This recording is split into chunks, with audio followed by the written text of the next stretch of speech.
In less than 3 hours, on April the 14th, 1912, 1,500 innocent people, including some of the most wealthy and famous figures of the time, lost their lives. The sinking of the Titanic was immediately perceived by the general public to be one of the great disasters of pre-World War I history. It still looms large in the consciousness of our civilization. Over 40 books have been devoted to the subject, and numerous films have either recounted the details of the tragedy or been inspired by it.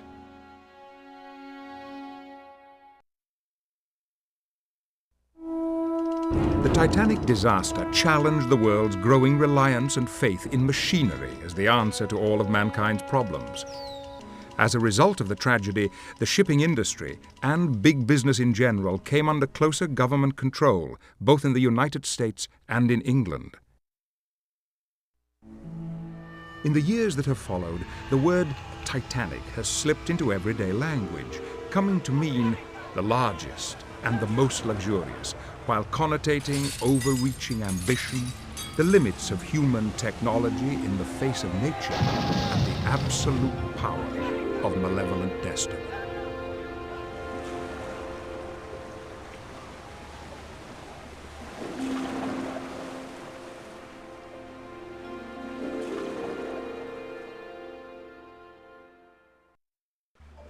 Then suddenly, in 1985, pictures of Titanic once again appeared in the news media throughout the world, but it was a vastly different Titanic. The discovery of her remains has brought the ship back into the world of contemporary events. She was the largest craft afloat and the greatest of the works of men.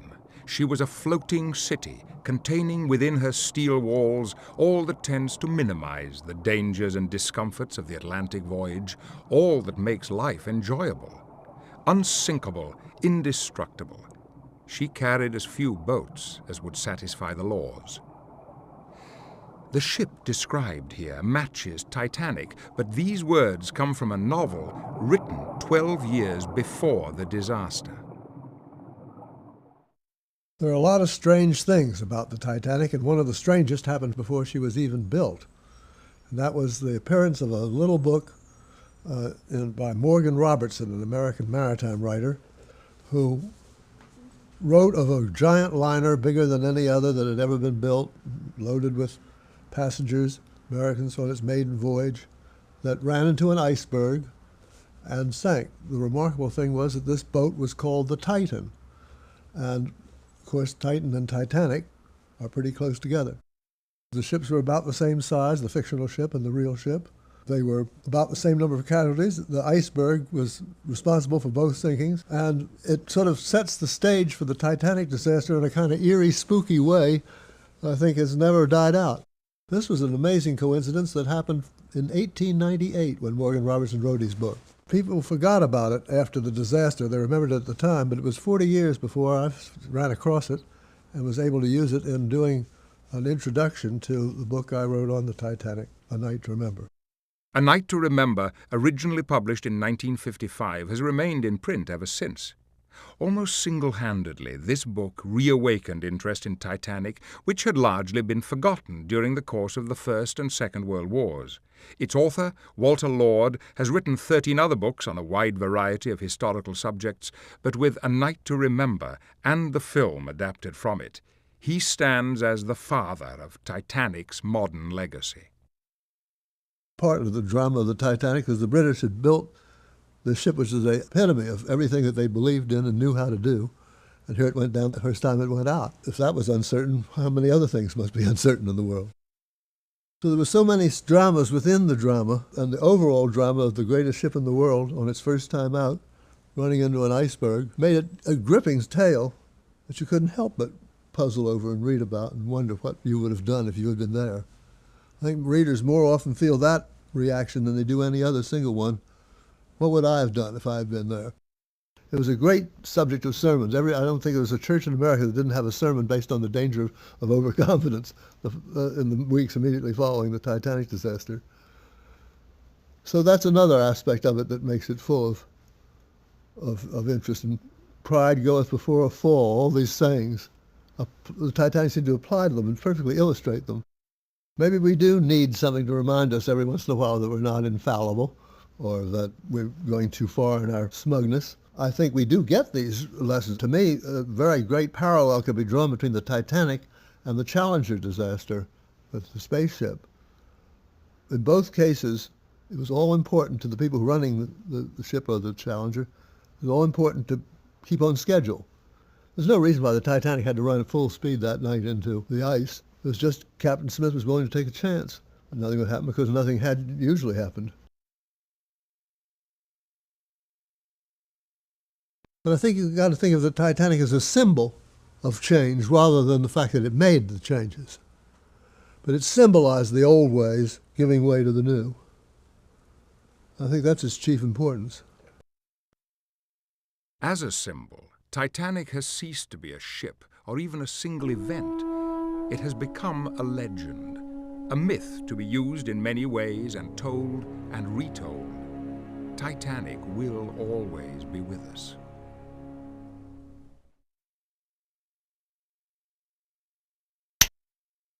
Titanic was the largest thing ever built that moved when it was built. The ship was an amazing affair in those days. We don't think of ships being as important now when we fly everywhere. But in those days, a ship was a big thing. And a great ship would carry 2,000 some passengers. And it would have a crew of about that size too. So that the Titanic was an enormous entity. It was a city afloat, which is an analogy often used, as a matter of fact. She was the culmination of a trend toward bigger ships and bigger ships and bigger ships.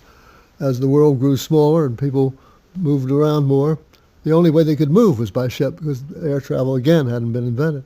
So the Titanic was built as the last word in this way of moving people from one place to another. Naturally, as ships got bigger, more people were on them, it was more dangerous if anything happened to the ship.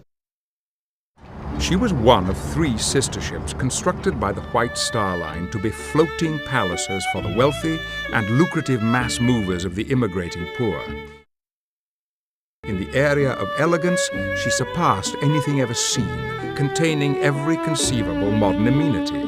The builders considered the dazzle elements to be their top priority. Issues of safety were more routine and were given less attention.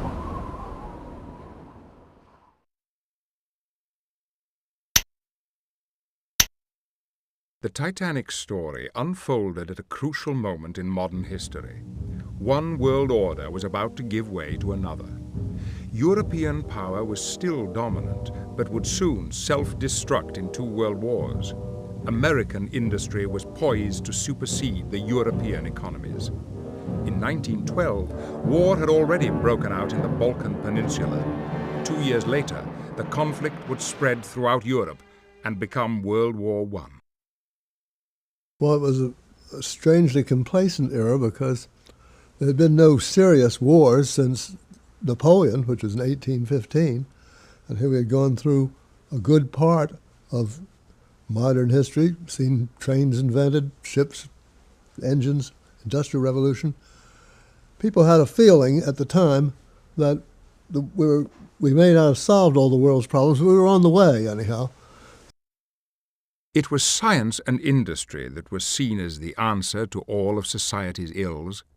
Among the many enduring inventions patented in 1911 and 1912 were the electric automobile starter, the long-lasting light bulb, and cellophane. Those who financed or controlled industrial production became the so-called captains and kings of industry, and they amassed tremendous fortunes. As life became more modern, the way that we look at life, class privileges began sprouting up. And the distance between poor people and wealthy people, the gap grew much greater than in a simpler world where everyone lived in a sort of country squire's life. The class differences made themselves felt in that the wealthy got wealthier and more confined, and the poor got poorer and more seeking a new hope in some other world. That other world was the United States, where the rags-to-riches American dream drew immigrants who flocked across the Atlantic in droves. The business of transporting these passengers across the ocean was booming. England built the vast majority of the ships in the world. The two largest English passenger lines were Cunard, which was famous for fast ships, and the White Star Line, which was known for luxury.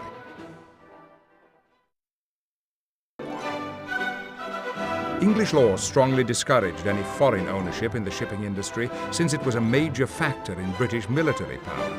But the American banker J.P. Morgan circumvented these restrictions by creating a company called the International Mercantile Marine, or IMM, which purchased shipping companies and then reduced their fares to a bare minimum. The ensuing price war forced Cunard and White Star to search desperately for capital. Cunard won support from the English government, but White Star was unable to defend itself and was sold to IMM in 1902. While White Star had been searching for money, Cunard had been able to take the lead in the race for transatlantic business by building the largest, fastest, and most luxurious ships in the world, Lusitania and Mauretania. Speed, luxury, and size. These were what the White Star Line was up against when it came under American ownership. With J.P. Morgan's money, White Star's managing director, J. Bruce Ismay, finally felt empowered to take on the competition. Downshire House, London, England. In 1907, this residence belonged to Lord William Pirrie, a partner in the giant shipbuilding firm of Harland and Wolff.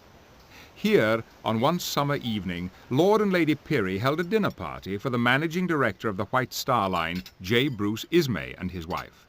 During this dinner, conversation turned to the subject of the Cunard Line, which was out-competing White Star in the lucrative area of transatlantic passenger ships. Together, Pirrie and Ismay decided they would build the three largest ocean liners in the world. These ships would be so enormous, in fact, that no existing pier would be big enough to accommodate them. Each ship would be 50% larger in surface area and 100 feet longer than Cunard's twins, the Lusitania and Mauretania. Following this meeting, Lord Pirrie's nephew, Thomas Andrews, took over the design and construction of the ships. Andrews was the managing director of Harland and Wolff and the head of their design team. The new White Star liners were not intended to be the fastest transatlantic vessels. The ship's designers placed a premium on stability and traveling comfort rather than setting speed records. Since the public generally equated size with comfort, White Star decided to name their new ships Olympic, Titanic, and Gigantic. In the winter of 1908, construction began on Olympic and Titanic. The first step for the shipbuilders, Harland and Wolff, was to build the largest gantry in the world. The new White Star ships were equipped with a special safety feature, double bottoms. They were designed in a way that if the outside layer was ruptured, the inner skin would still prevent serious flooding. The double bottoms would protect the new ships in the event that they scraped rocks projecting from the seabed. However, the double bottoms did not extend up the sides of the ships. This shortcoming would prove fatal for Titanic. Once the frame or ribs of the ship were in place, the nearly 1-inch thick steel hull plates were riveted onto it. When completed, Titanic and Olympic would each contain approximately 1,200 tons of rivets. The hull was divided into separate, so-called watertight compartments by 15 partitions called bulkheads, which ran from one side of the ship to the opposite side. These bulkheads extended above the waterline, but were open at the top. If a compartment filled completely, it would overflow into the next compartment. Titanic was designed to stay afloat with any 2 or even 3 of the compartments flooded. Nobody could imagine anything worse happening to a ship than a collision of the ship colliding with you, hit squarely on the mark between 2 watertight compartments, which would open them both up. But beyond that, they felt that they were perfectly safe. Of course, the Titanic, in the end, it had a kind of a collision that nobody had anticipated. It grazed the iceberg, opening it up for 5 of the 15 compartments, and that was too much. The compartments were connected by double-cylinder watertight doors. These could be closed by remote control from the bridge or could be closed automatically by a water-detecting system of mechanical floats. These safety features were enough to convince the press that Titanic was practically unsinkable. However, Neither White Star nor Harland and Wolff ever made that claim. 14,000 workers labored for a full year on the Titanic hull. On May 31, 1911, the second of the three sister ships was ready to launch. The launching of a ship is not the same as her maiden voyage. A ship is launched when her hull is first placed in water well before construction is completed. Thousands of spectators turned out for the launch of Titanic, but in accordance with White Star procedures, there was no traditional christening ceremony. Among the dignitaries present were the man whose money was on display, J.P. Morgan, as well as White Star chairman J. Bruce Ismay and the president of Harland and Wolff, Lord Pirrie. Journalists wrote glowing reports of the launch, in which they no longer called her practically unsinkable, but simply unsinkable.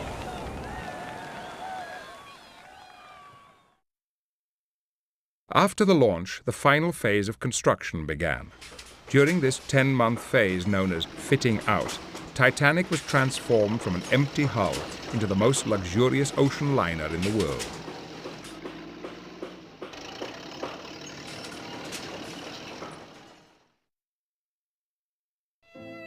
Several additions to the first-class accommodations made Titanic larger in gross tonnage than Olympic.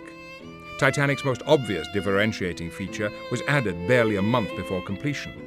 Passengers walking along the Olympic's promenade deck had been getting wet from water spray during rough seas, so the forward section of Titanic's promenade deck was enclosed.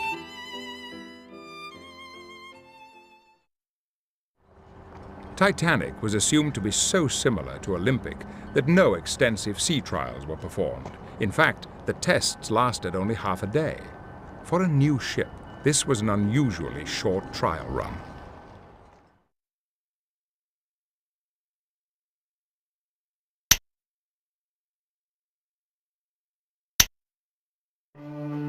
The Titanic was 882 feet long, 92 feet wide, and 175 feet tall, from the bottom of the keel to the top of the funnels. She was 46,000 gross tons, and her steam engines generated 50,000 horsepower.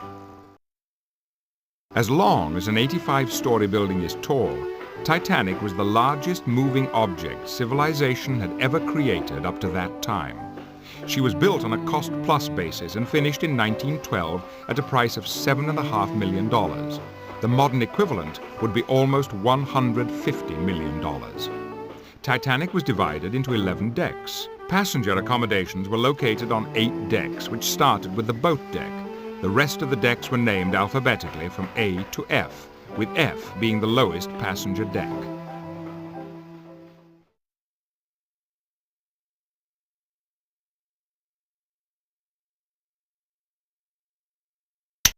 The forecastle, often referred to as the forecastle, was a crew area and was dominated by the chains of Titanic's 2 huge anchors.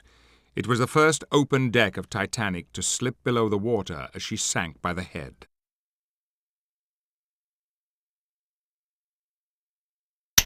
The crow's nest was reached by climbing up the inside of the forward mast. 2 lookouts were always on duty. They could communicate with the bridge directly through a telephone or signal with a bell. Although there was a compartment built for them, there were no binoculars in the crow's nest that final evening. Even without them, the iceberg was first spotted from here by lookout Frederick Fleet.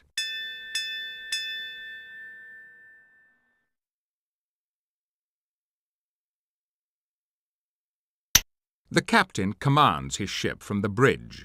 This is where the ship's wheel is located, and all communications to the engine room originate here. The bridge crew tried desperately to change course and reduce speed to avoid the collision.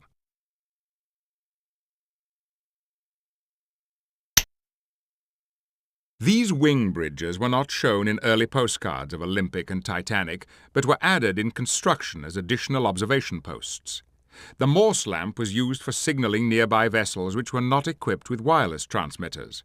While Titanic was sinking, a crewman desperately tried to signal with this lamp to an unidentified ship that wasn't too far off. The ship never returned the signal.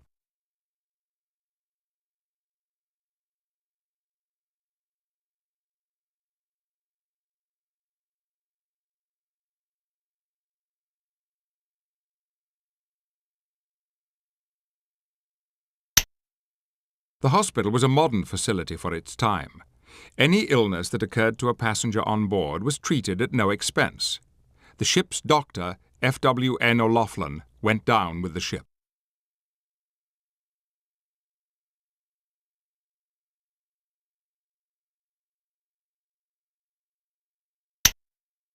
This cargo hold was filled with the dozens of steamer trunks that traveled with first-class passengers. These forward cargo areas are where the iceberg opened Titanic to the sea, and the first-class passengers' prized possessions were among the first things destroyed.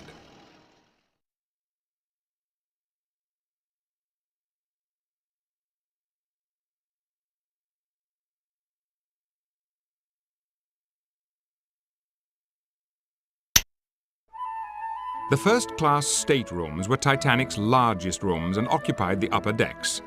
These staterooms and the other first-class areas had been specifically designed to be larger and more ornate than Olympics. The most luxurious were the 4 parlor suites. Each parlor suite was decorated in a different style to suit individual tastes.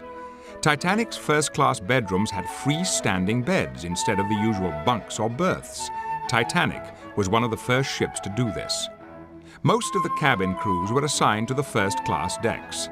For this reason, first-class passengers were among the first to be sent to the lifeboats and the best assisted during the sinking.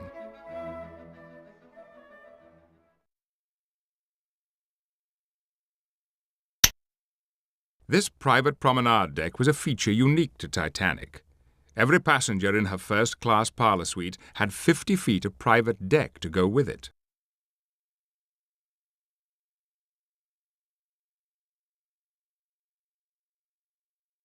This promenade deck was enclosed to prevent first-class passengers from getting sprayed with water while strolling.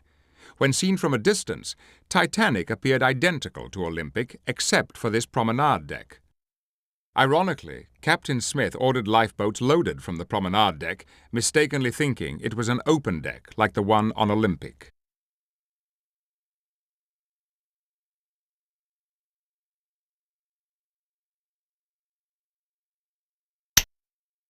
The veranda and palm court. There were 2 such rooms on each side of the ship.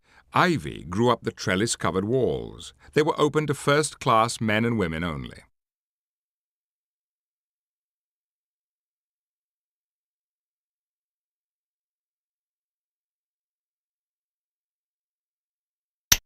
Titanic and Olympic were the first liners in the world to have indoor swimming pools, which were referred to as swimming baths. This 40-foot by 13-foot pool was for first class only.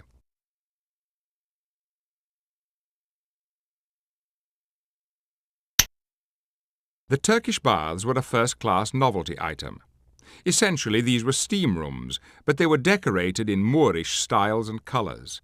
Titanic also offered an electric bath, which looks like a precursor of modern ultraviolet tanning equipment. The user's body was heated by coils not unlike those in a toaster.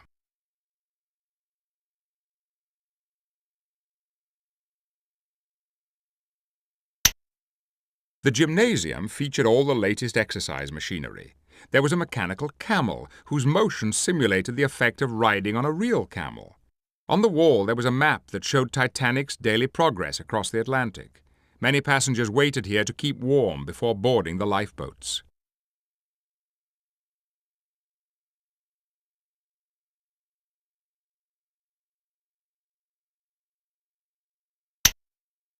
The first-class lounge was decorated in the style of the French royal palace at Versailles. In keeping with the French theme, the statue above the wood-burning fireplace is a copy of the Artemis of Versailles statue, which is located in the Louvre.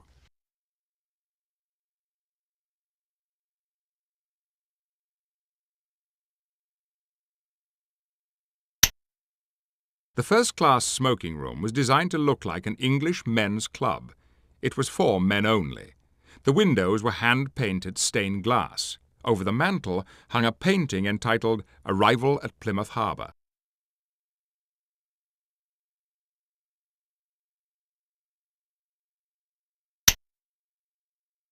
The first-class forward staircase was designed to be Titanic's showpiece. It was the center of first-class life as it connected all the decks. In a niche on the top landing stood a clock surrounded on each side by classical figures which represented honor and glory crowning time. For those who preferred not to take the stairs, 3 first-class elevators were available nearby. In Titanic's final moments, water smashed through the dome, flooding down into every deck.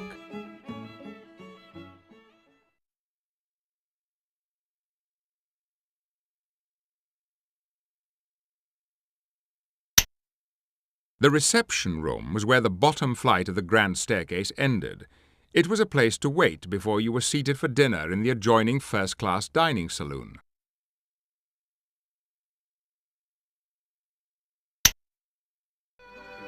The first-class dining saloon was the largest room afloat in the world. It was 100 feet long and 92 feet wide, the full width of the ship. It was decorated in the Jacobean style. The dining rooms on the Cunard liners Mauritania and Lusitania were somewhat more elaborate and covered 2 decks. Still, this is an impressive room, and White Star insisted on world-class food and service. The cost for all meals was included in the first-class ticket price.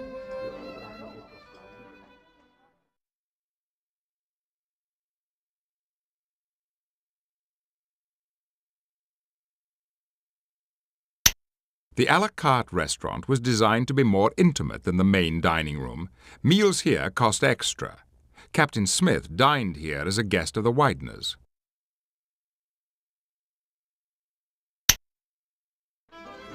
The Café Parisien was built and operated like a real French sidewalk café, complete with French waiters.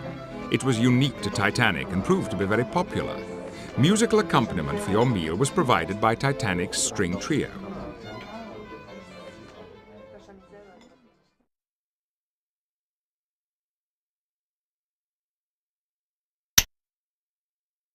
The galley was a huge kitchen for both first and second class. Fresh bread was baked here every day. Cornbread was a special favorite of the American passengers. Titanic's kitchen staff was baking bread for the next day when they felt the impact. During her last moments, Titanic broke in half near here, spilling items from the kitchen all over the ocean floor in a wide area.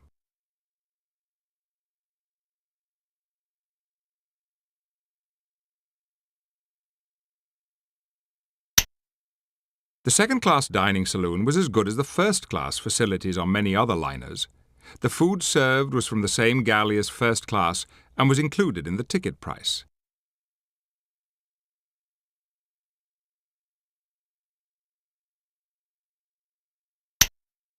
The second-class cabins were about the same size as the first-class ordinary staterooms, but the decor was much simpler. They could sleep 4 and had linoleum tile flooring.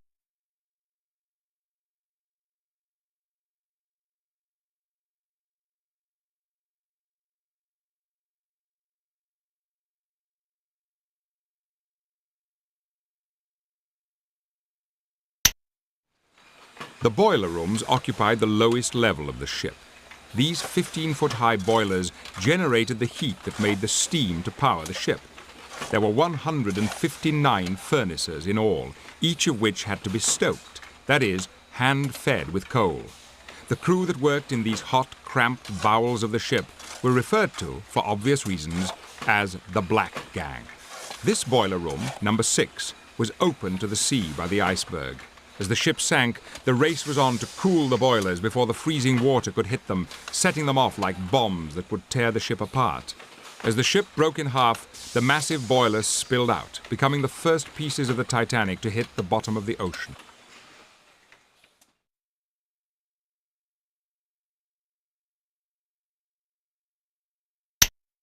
The bilge keel helps stabilize a ship by giving it a dead weight at its bottom. This was one of the first sections finished during construction. Ironically, the bilge keel and the rest of the double bottom were unaffected by the collision, which tore open the side, not the bottom of the ship.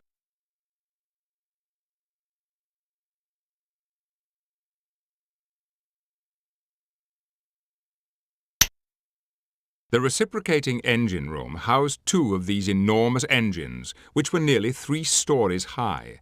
They drove the 2 outboard propellers, each of which was 23 feet across, either forward or in reverse. Titanic split in half here because the tall engines created an open area that was a natural weak point in the structure of the ship.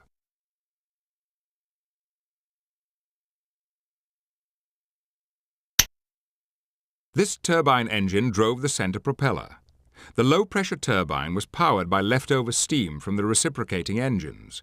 When the Titanic reversed engines to try to avoid the iceberg, it had less stopping power than it otherwise could have, since this turbine was incapable of turning its propeller backwards.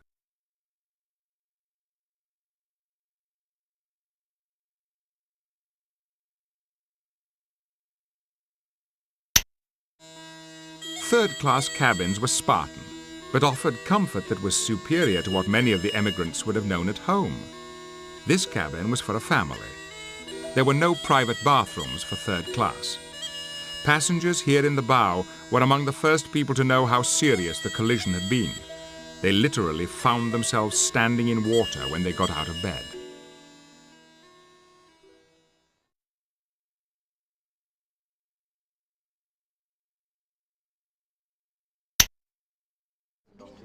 The third-class dining saloon was actually 2 rooms divided by a watertight bulkhead. It covered the full width of the ship. Although first and second class shared a galley, third class had its own.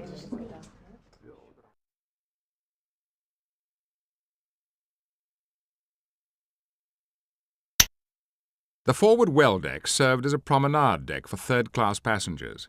Its cranes were for lowering freight down through cargo hatch number 3. The collision knocked ice off the iceberg, and it fell into the well deck, where some passengers picked up pieces and playfully threw them at each other.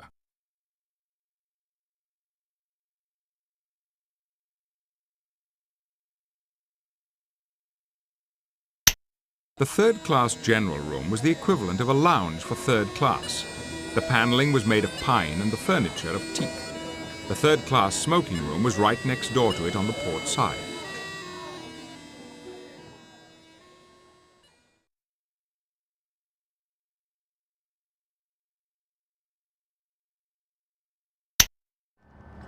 The poop deck was an open-air walking and sitting space for third class. This was the last section of Titanic to sink. It rose out of the water until it was nearly vertical. All those left on board clustered here until the ship slipped into the depths.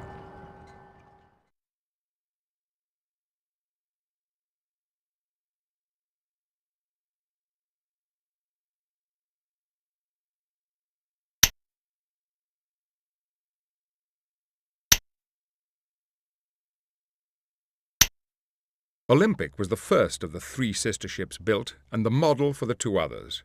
For this reason, the term Olympic class was used to refer to the size and quality of all 3 ships.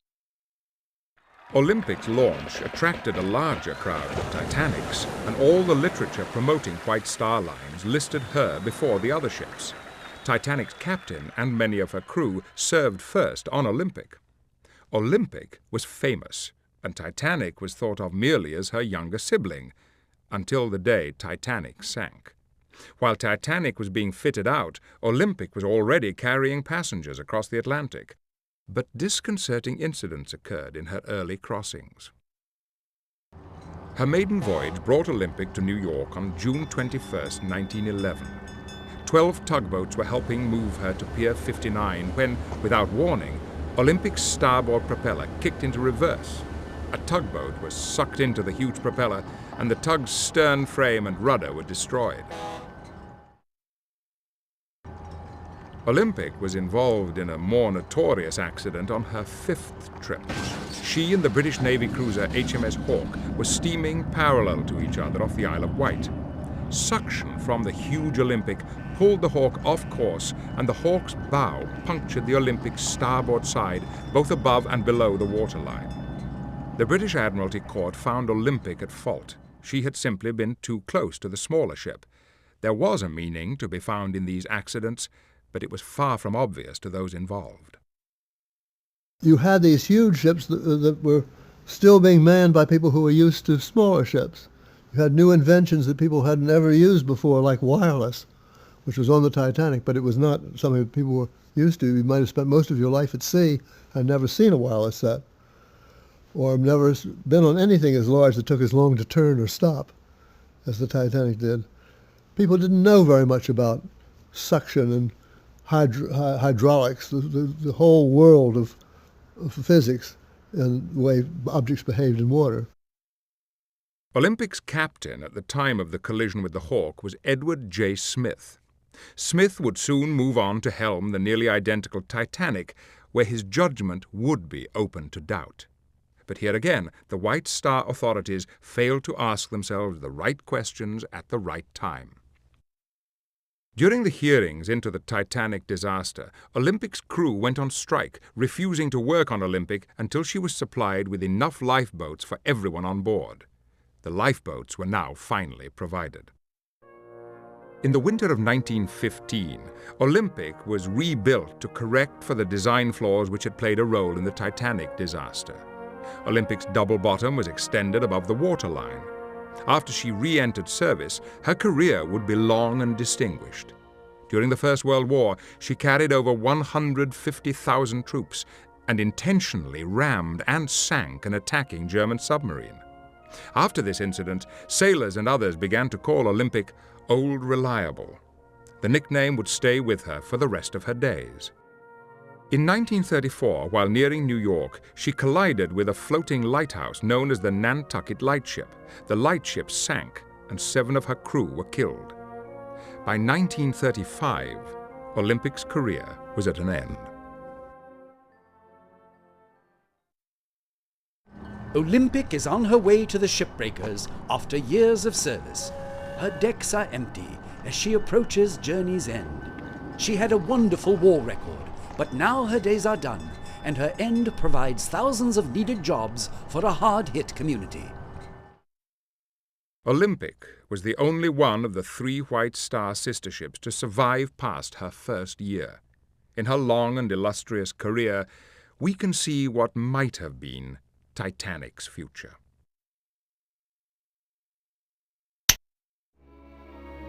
Soon after Olympic was launched, and with Titanic still under construction, Harland and Wolff workers began laying the keel for the 3rd sister ship.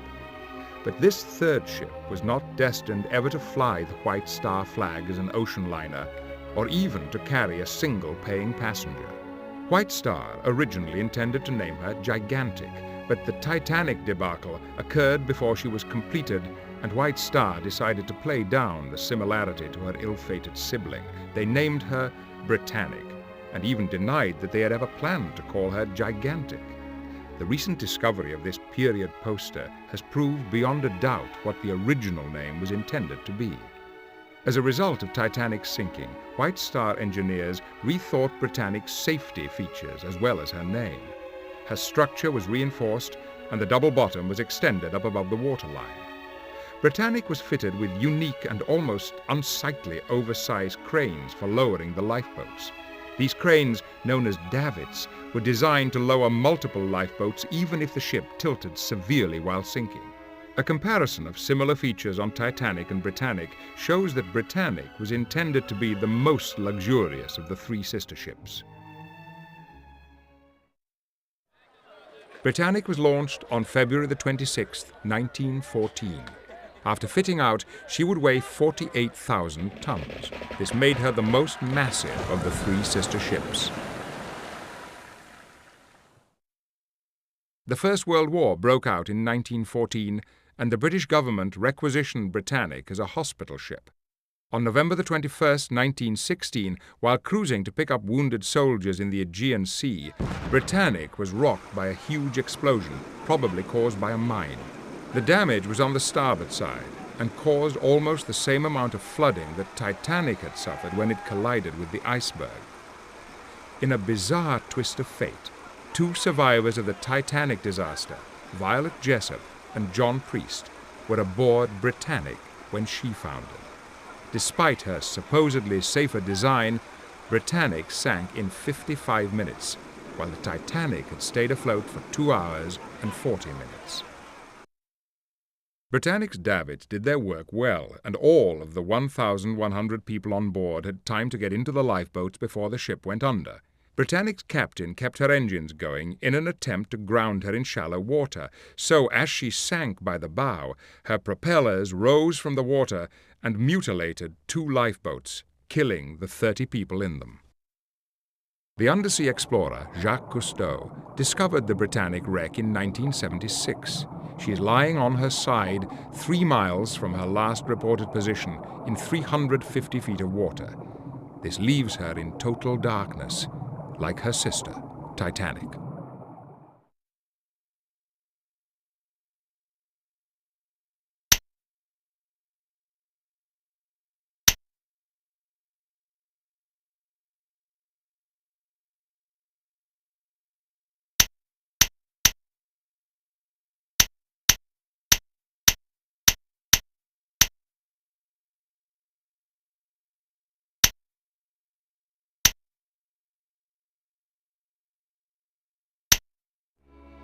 Titanic, of course, aroused extra attention because she was not only the biggest ship in the world and the most luxurious ship in the world, but she was also on her first voyage. And the first voyage in that period was always important. The maiden voyage was a thing to be in on. If you were traveling back and forth between England and America, you would take your passage on the Titanic if you could. And so she had an extra festive passenger list. Titanic's passengers were ticketed and accommodated in 3 classes, or cabins as they were called. Each passenger was allowed access only to the areas of the ship designated for that class. The price of a ticket in any class included all meals to be consumed during the 6-day crossing. In 1912, the 329 first-class passengers paid up to $3,200 a ticket, a modern equivalent of over $40,000. Most of these passengers were American, and they included such illustrious names as Benjamin Guggenheim, Henry Harper of the publishing family, and Isidor Straus, the founder of Macy's department store. 285 second-class passengers paid the modern equivalent of $900 per ticket. These were working-class people, and many of them were bringing all of their worldly possessions with them to what they hoped would be their new home in the United States.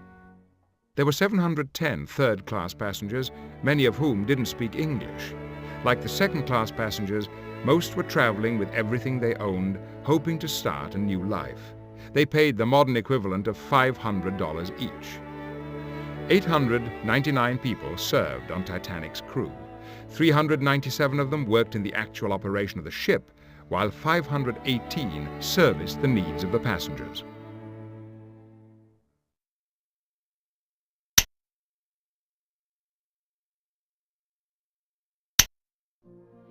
Captain Edward J. Smith had been a White Star commander for 25 years and had been working on ships since the age of 16. In 1912, he was the highest-paid ship commander in the world. In today's terms, his salary would be in excess of $100,000 a year.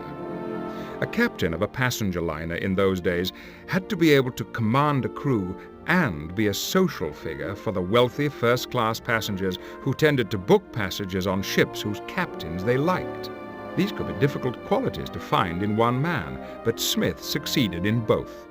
Above all, as a commander, he was expected to get his ship where it was going on time. In 1907, Captain Smith had described his 40 years at sea as uneventful, and added that because of modern technology, shipwrecks and other dangers at sea were a thing of the past. Now, after an illustrious career, Smith was planning to retire before Titanic's maiden voyage. But he yielded to J. Bruce Ismay's insistence that he bring his charm and reputation to the helm one last time.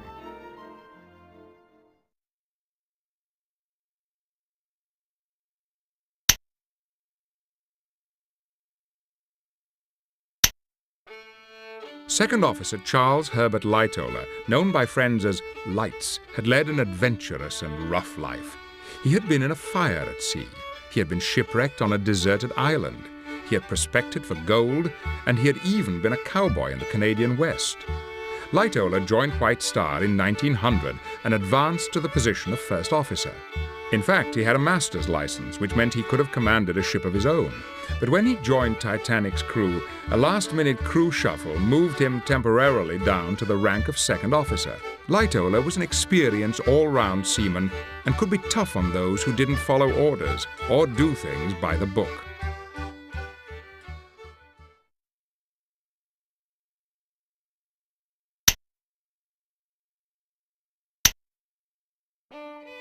At the age of 14, Fifth Officer Harold Lowe ran away from his father's home in North Wales to begin a life at sea.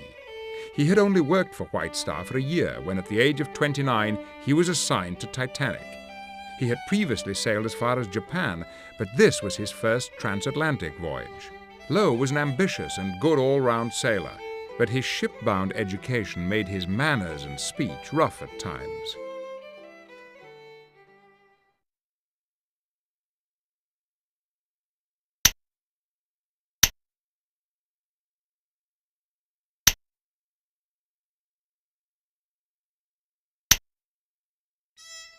Thomas Andrews was responsible for Titanic's design and construction. He had inherited this position, but had earned it as well by being a tireless worker who was not above getting his hands dirty on the job. Leaving his family in Ireland, he traveled on Titanic's first voyage to check on the details of her design and functioning.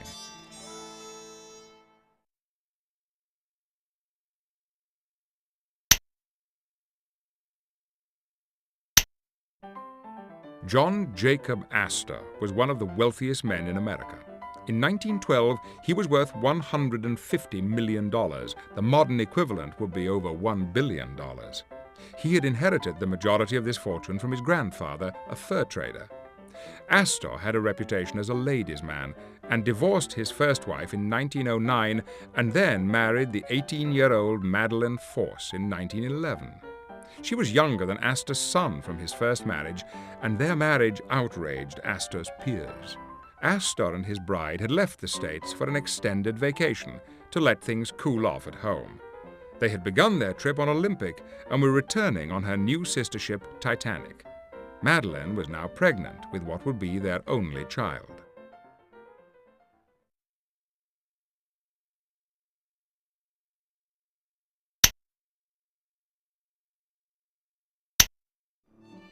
J. Bruce Ismay was the chairman of the White Star Line which his father had founded.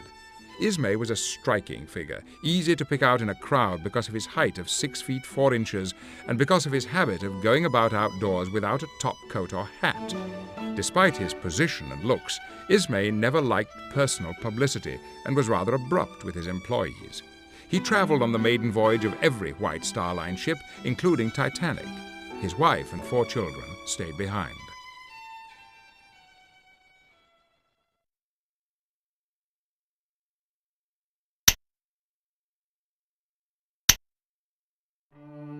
John Fair Jr., known as Jack, was 17 years old in 1912. His father was the vice president of the Pennsylvania Railroad. Jack led a sheltered life of wealth and private schools near Philadelphia. On Titanic, he was heading home from what was his last trip before he began college at Princeton to prepare him for a career as a banker. He was traveling with both of his parents.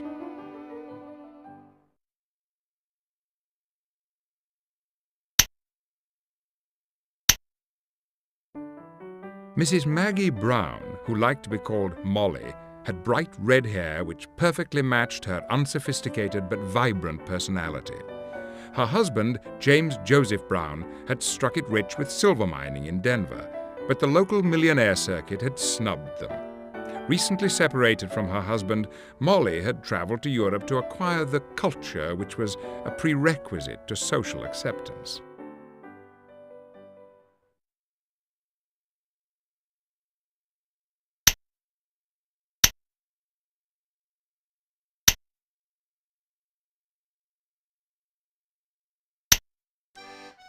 Born in South Africa, Edith Haseman was the only surviving child from her father's second marriage.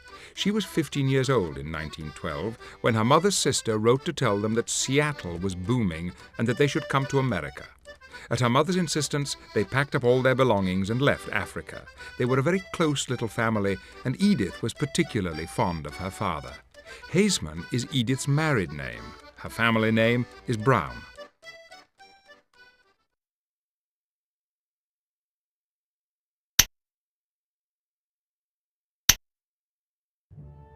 Michel Navratil, nicknamed Lolo, was almost 4 years old in 1912. He was traveling from France with his father and his brother Edmond, whose nickname was Momon. Their father, a successful 32-year-old tailor named Michel Navratil Sr., had purchased his own ticket under the assumed name of Louis Hoffman, and it was assumed that his wife was deceased. In reality, he and his wife were legally separated, and he was kidnapping their 2 children.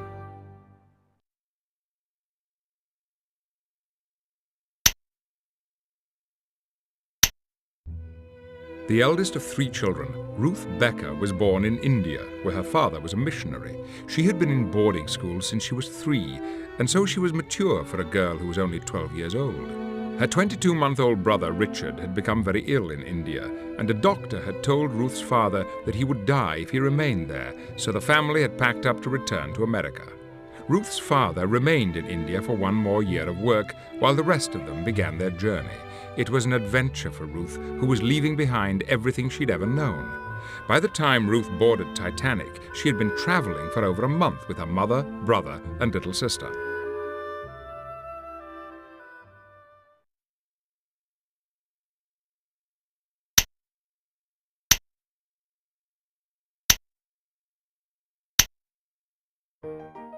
Bertram and Eliza Melvina Dean were the only children of a middle-class London family. Their father sold the pub he owned, and they pulled up stakes to look for a better life in the United States. Melvina was only 9 weeks old when they boarded Titanic. Her grandparents were angry about their departure and refused to see them off.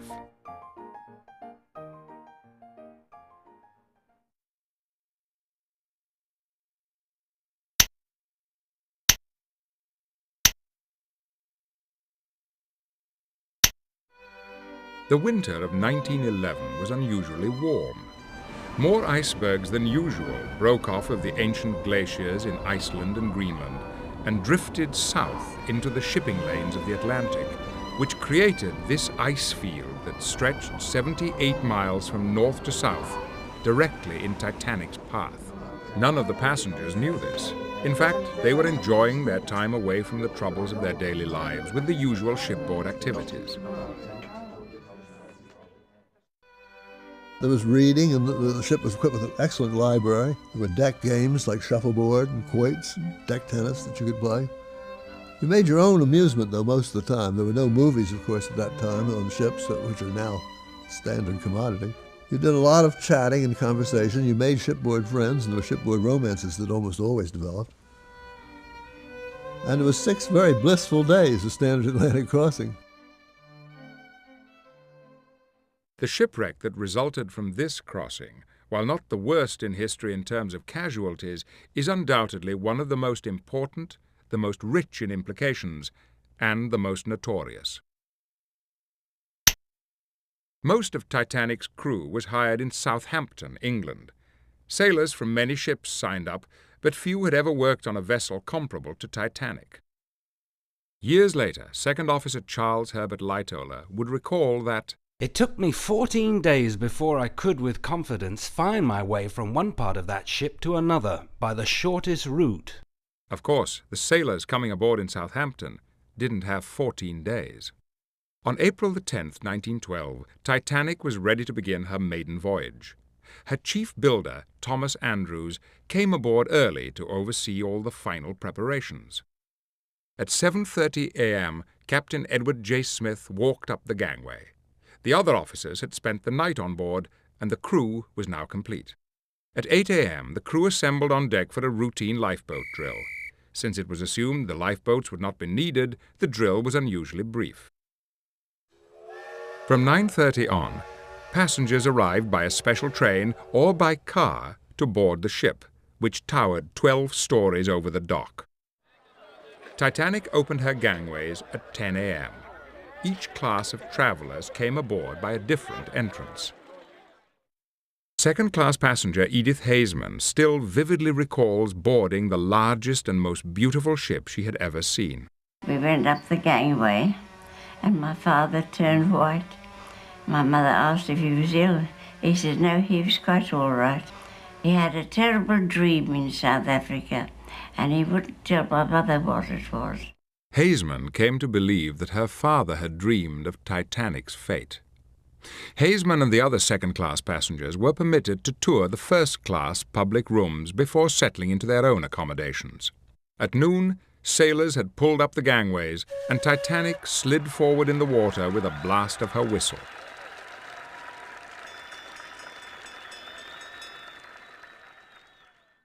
As she passed two smaller liners, Titanic's wake pulled one of them, the New York, away from the Oceanic, which it was tied to.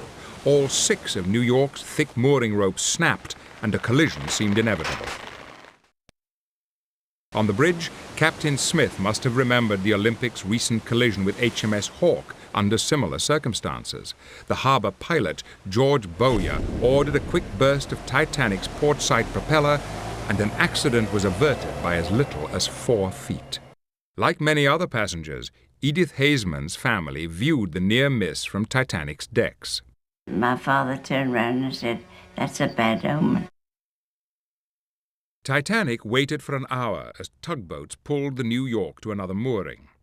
Had the collision with the New York occurred and damaged Titanic, her whole maiden voyage would have been postponed, and 1,500 lives would probably have been spared.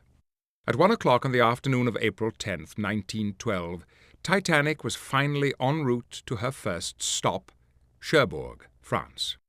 American millionairess Molly Brown traveled from Paris to Cherbourg on the train.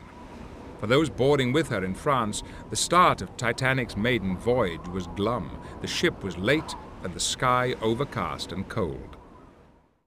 Mrs. Brown had spent part of the winter in Egypt with fellow passengers John Jacob Astor and his wife. Undoubtedly, the Astors were the most high-profile of Titanic's passengers. They boarded here in Cherbourg, accompanied by their dog, Kitty. At 5:30 in the afternoon, Titanic finally reached Cherbourg and dropped anchor. She was too large for Cherbourg's dock, so passengers were ferried out in small ships called tenders. 13 passengers disembarked at Cherbourg. 274 new passengers came on board. By 8 p.m., everyone was aboard, and the tenders returned to shore as Titanic's lights blazed in darkness. The anchor was raised at 8:10. Titanic headed south through the English Channel, then around the bend of southern England and northward toward Ireland. Thursday morning, April the 11th, Captain Smith takes Titanic through some additional practice turns en route to Ireland.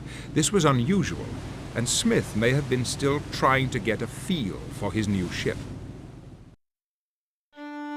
At 11:30 in the morning, Titanic dropped anchor about 2 miles from land at Queenstown, which has since been renamed Cove, Ireland. From the shore, tenders ferried 113 third-class voyagers, most of whom were Irish immigrants, 7 second-class passengers, 1,385 bags of mail, and a number of journalists. While the tender was tied up to Titanic, local journalists roamed the decks taking pictures of the wonder ship. John Jacob Astor bought a lace jacket for $800 at an open-air market which was brought aboard from Queenstown and set up on a promenade deck. With the hour of departure approaching, Captain Smith watched from the bridge as the tenders pulled away. Returning to the Irish shore from Titanic were 7 lucky passengers who were travelling only as far as Ireland. The Odell family were among those 7. They snapped pictures as they pulled away from Titanic. They are the last surviving photographs of the ship before she went down. At 1:30 in the afternoon, the starboard anchor was raised for the last time, and Titanic set out into the great Atlantic Ocean. On board were an estimated 2,223 passengers and crew. Titanic was not booked to capacity. She could have carried more than 1,000 additional passengers. Between her departure from Queenstown and noon the next day, Titanic covered 484 miles. The weather was calm and clear. As is the practice with new ships, her speed was increased gradually day by day. Passengers spent this first full day on the open Atlantic strolling the decks. Later, many remembered how smooth and vibration-free Titanic felt compared with other ships. At 6:55 p.m., just before dinner, Thomas Andrews sat in the first-class dining room. He looked tired. He had spent his day inspecting every part of the ship from the boiler rooms up, and he had stayed up late the night before going over plans and making notes. His attention to detail was so specific that he even noted that there were too many screws in the first-class coat racks. On Saturday, April 13th, the weather continued to be good and the ocean was calm. Since noon Friday, Titanic had covered 519 miles. J. Bruce Ismay, president of the White Star Line, sat in the lounge on Deck D speaking with Captain Smith. Ismay's assessment of Titanic's performance was very upbeat, and his attitude was dictatorial. Captain Smith simply listened and nodded as Ismay told him, pounding his fist on the arm of his settee, that in view of the speed they were making, he wanted to get to New York by Tuesday rather than Wednesday as scheduled. Titanic's wireless operators, Jack Phillips and Harold Bride, spent the day receiving and sending messages for passengers. They also received greetings from a number of passing ships, as well as warnings of ice ahead. At 10:30 that Saturday night, the passing ship Rappahannock wired that she had sustained damage while crossing a thick ice field. Not long after this message was received, Titanic's powerful wireless set broke down. Chief Wireless Operator Jack Phillips stayed up through the night trying to repair it.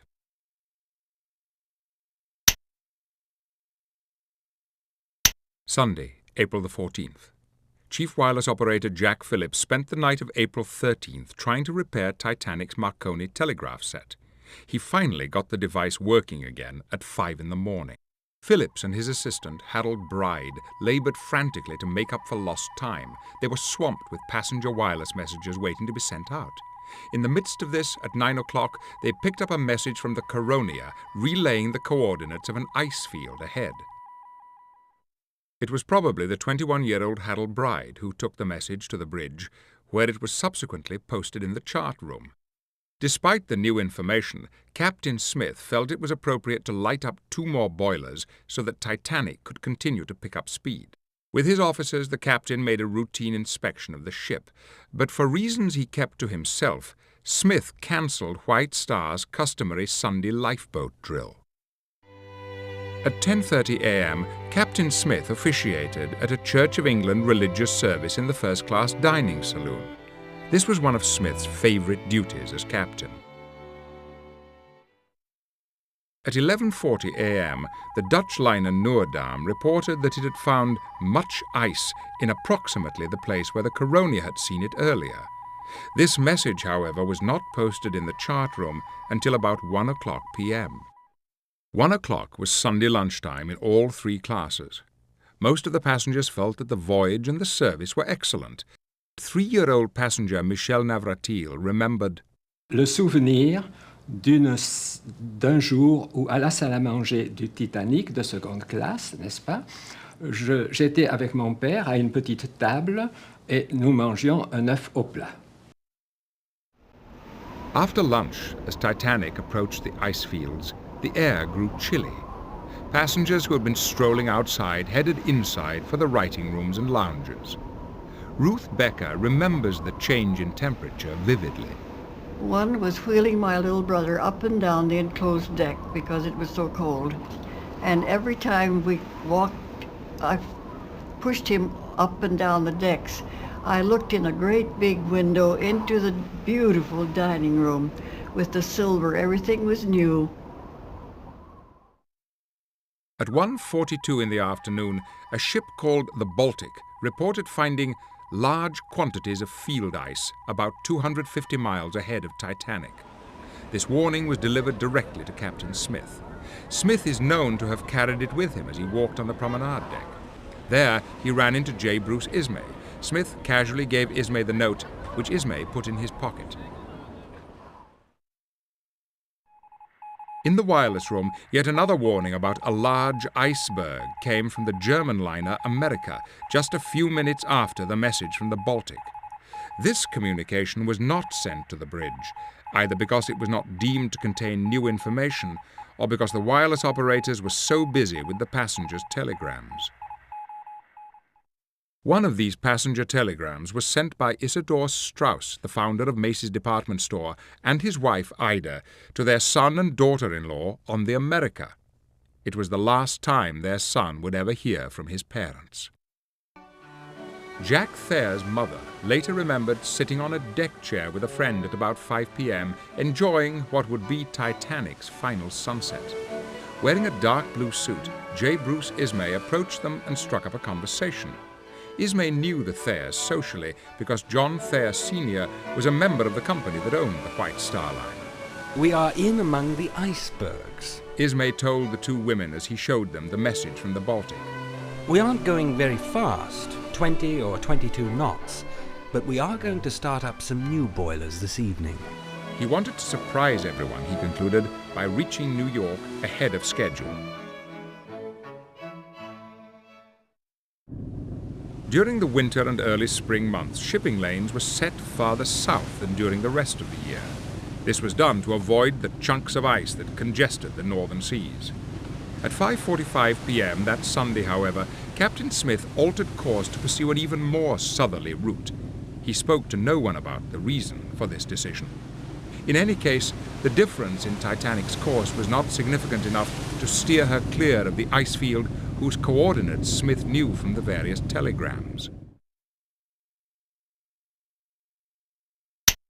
At 6:00 p.m., Second Officer Charles Herbert Lightoller began his 4-hour watch on the bridge. Captain Smith showed Lightoller the Coronia's ice message, and Lightoller in turn asked 6th Officer James Moody to calculate when they would reach the ice. Moody estimated that this would occur at around 11 p.m. The bugle sounded at 7 p.m., announcing that it was time for Sunday dinner. Designer Andrews finally looks well rested to those who see him at dinner. He finally seems satisfied with his ship, saying to one passenger, I believe her to be as nearly perfect as human brains can make her. Jack Thayer's parents attended a private dinner party with the captain, so Jack ate alone in the first-class dining room. After dinner, he put on an overcoat and went out to walk on the deck. It had become much colder. There was no moon, and I've never seen stars shine brighter. They appeared to stand right out in the sky like cut diamonds. I have never seen the sea smoother than it was that night. It was like a mill pond, and just as innocent looking. It was the kind of night that made one glad to be alive. In the first-class smoking room, Captain Smith approached J. Bruce Ismay and asked him for the wireless message from the Baltic. Ismay gave it to him. Smith said that he intended to put the message up in the officer's chart room, but did not do so. In fact, the message was never seen again. At 7:15, Titanic's lamp trimmer, Samuel Hemming, walked up to the bridge to report that all the navigational lights had been lit. Lightoller was having dinner in the officer's mess room, and First Officer William Murdoch was temporarily in command. Murdoch ordered Hemming to have the forward forecastle hatch closed so that its glow would not interfere with visibility from the crow's nest. Hemming then went and closed the hatch himself. By 7:30, the outside temperature had dropped to 1 degree above freezing. But it was warm in the a la carte restaurant, where Captain Smith was attending the exclusive dinner party with Jack Thayer's parents and other notables, including President Taft's personal friend and military aide, Archibald Butt. After dinner, Captain Smith relaxed, smoking 2 cigars. Captain Smith's daughter remembered that cigars were his pleasure, and one was allowed to be in the room only if one was absolutely still, so that the blue cloud over his head never moved. In the wireless room, Harold Bride intercepts 3 additional ice warnings from a ship known as the Californian. Bride conveyed these warnings to the bridge. Lightoller finished his dinner at 7:35. Returning to the bridge, he noticed how quickly the temperature was dropping now that the sun had set. In the chart room, 5th Officer Harold Lowe determined Titanic's position and was surprised to notice that she was now on a more southerly course. The bearings, Lowe calculated, would be the first position broadcast after Titanic's collision some 3 hours later. At 8 p.m., Lowe ended his watch and went to sleep exhausted. The real fun that evening was in the third-class general room, where the passengers decided to have a party. At one point, a rat scurried through the room. Women screamed, and several boys chased after it. In the second-class dining room, almost 100 people gathered to sing hymns with the Reverend Ernest C. Carter. One of the hymns they sang by special request was "For Those in Peril on the Sea."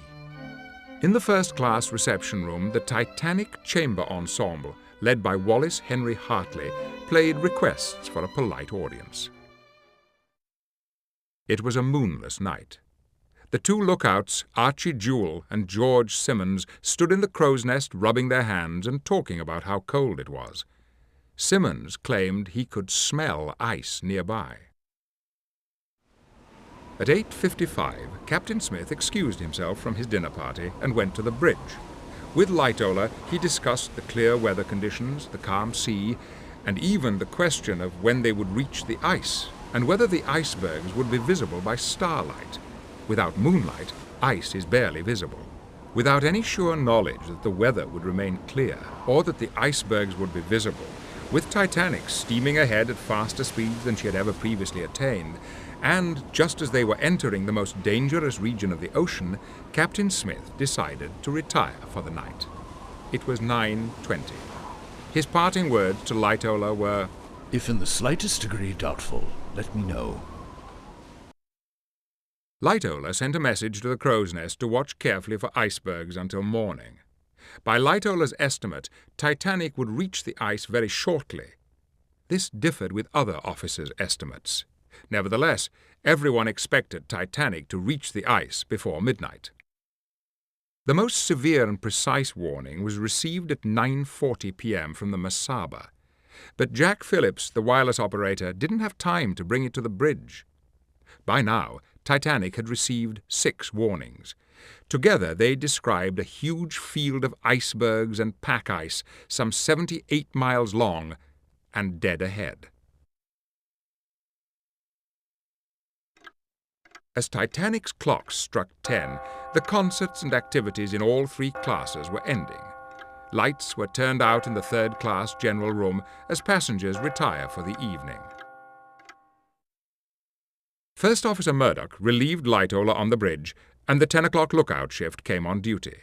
The outgoing shift warned them to watch for icebergs. Most of the passengers who were still awake were in the first-class smoking room playing cards. For the first time, they felt the ship vibrating, and they discussed the fact that she was moving faster than ever before. By 10:30 p.m., the air temperature had fallen below freezing at 31 degrees Fahrenheit. The strain of the workload on Jack Phillips was showing. When he received yet another warning, this time from a ship called the Californian, which was stalled just east of the ice field some 10 to 19 miles north of Titanic, he bluntly cut the Californian's wireless operator off. "Keep out," he tapped back. "Shut up, you're jamming my signal." Phillips was too busy with passenger messages to stop and receive another ice warning. In the crow's nest, the 2 lookouts noticed a slight haze at 11:30. They decided it wasn't significant enough to mention, but the haze was probably reducing visibility far more than they realized. To make matters worse, there were no binoculars in the crow's nest, and there were no waves to splash against the base of an iceberg and reveal its presence. In fact, the water was so glass smooth that it distorted the sailor's sense of distance. It was a night unlike any other that most of the experienced crew had ever seen before.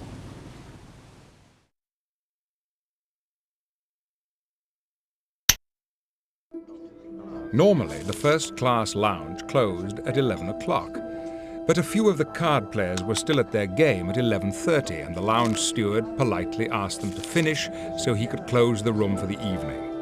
Elsewhere on board, all was calm. Most of the passengers were preparing for bed or already asleep.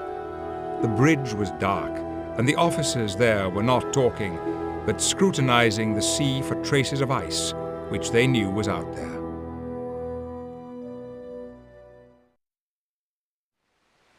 They felt that they could always see any iceberg in time to avoid it. This was a beautiful, clear night. And you associated disaster with icebergs with sort of foggy nights when you couldn't see what was ahead. But this was a beautiful, clear night. Sparkling, calm sea. No moon, but stars littered the heavens. Suddenly, lookout Frederick Fleet in the Crow's Nest saw an iceberg dead ahead, about 500 yards away, rising some 55 feet to 60 feet above the water. This is a sketch Fleet drew later to show the size of the iceberg as he first saw it. What he could not see was that the iceberg extended hundreds of feet under the water. Fleet sounded the warning bell with 3 sharp rings and telephoned down to the bridge. Iceberg right ahead. On the bridge, 6th Officer James Moody acknowledged with a simple thank you. 1st Officer William Murdoch, who was in charge of the ship, came running in from the wing bridge where he had seen the iceberg himself moments before. Murdoch had to act fast. He could either stop the ship or steer around the iceberg. Unfortunately, he tried to do both. He grabbed the engine telegraph and yanked it to full speed astern, reversing the direction of the ship's propellers. Then he yelled out the command, "Hard starboard," and Hitchens spun the wheel as far over as it could go. These 2 commands cancelled each other out. By slowing the ship down, Murdoch had lost a good deal of her turning power. Had he not slowed down but simply turned the ship away from the iceberg, Titanic might have turned an additional 2 inches and avoided the collision entirely.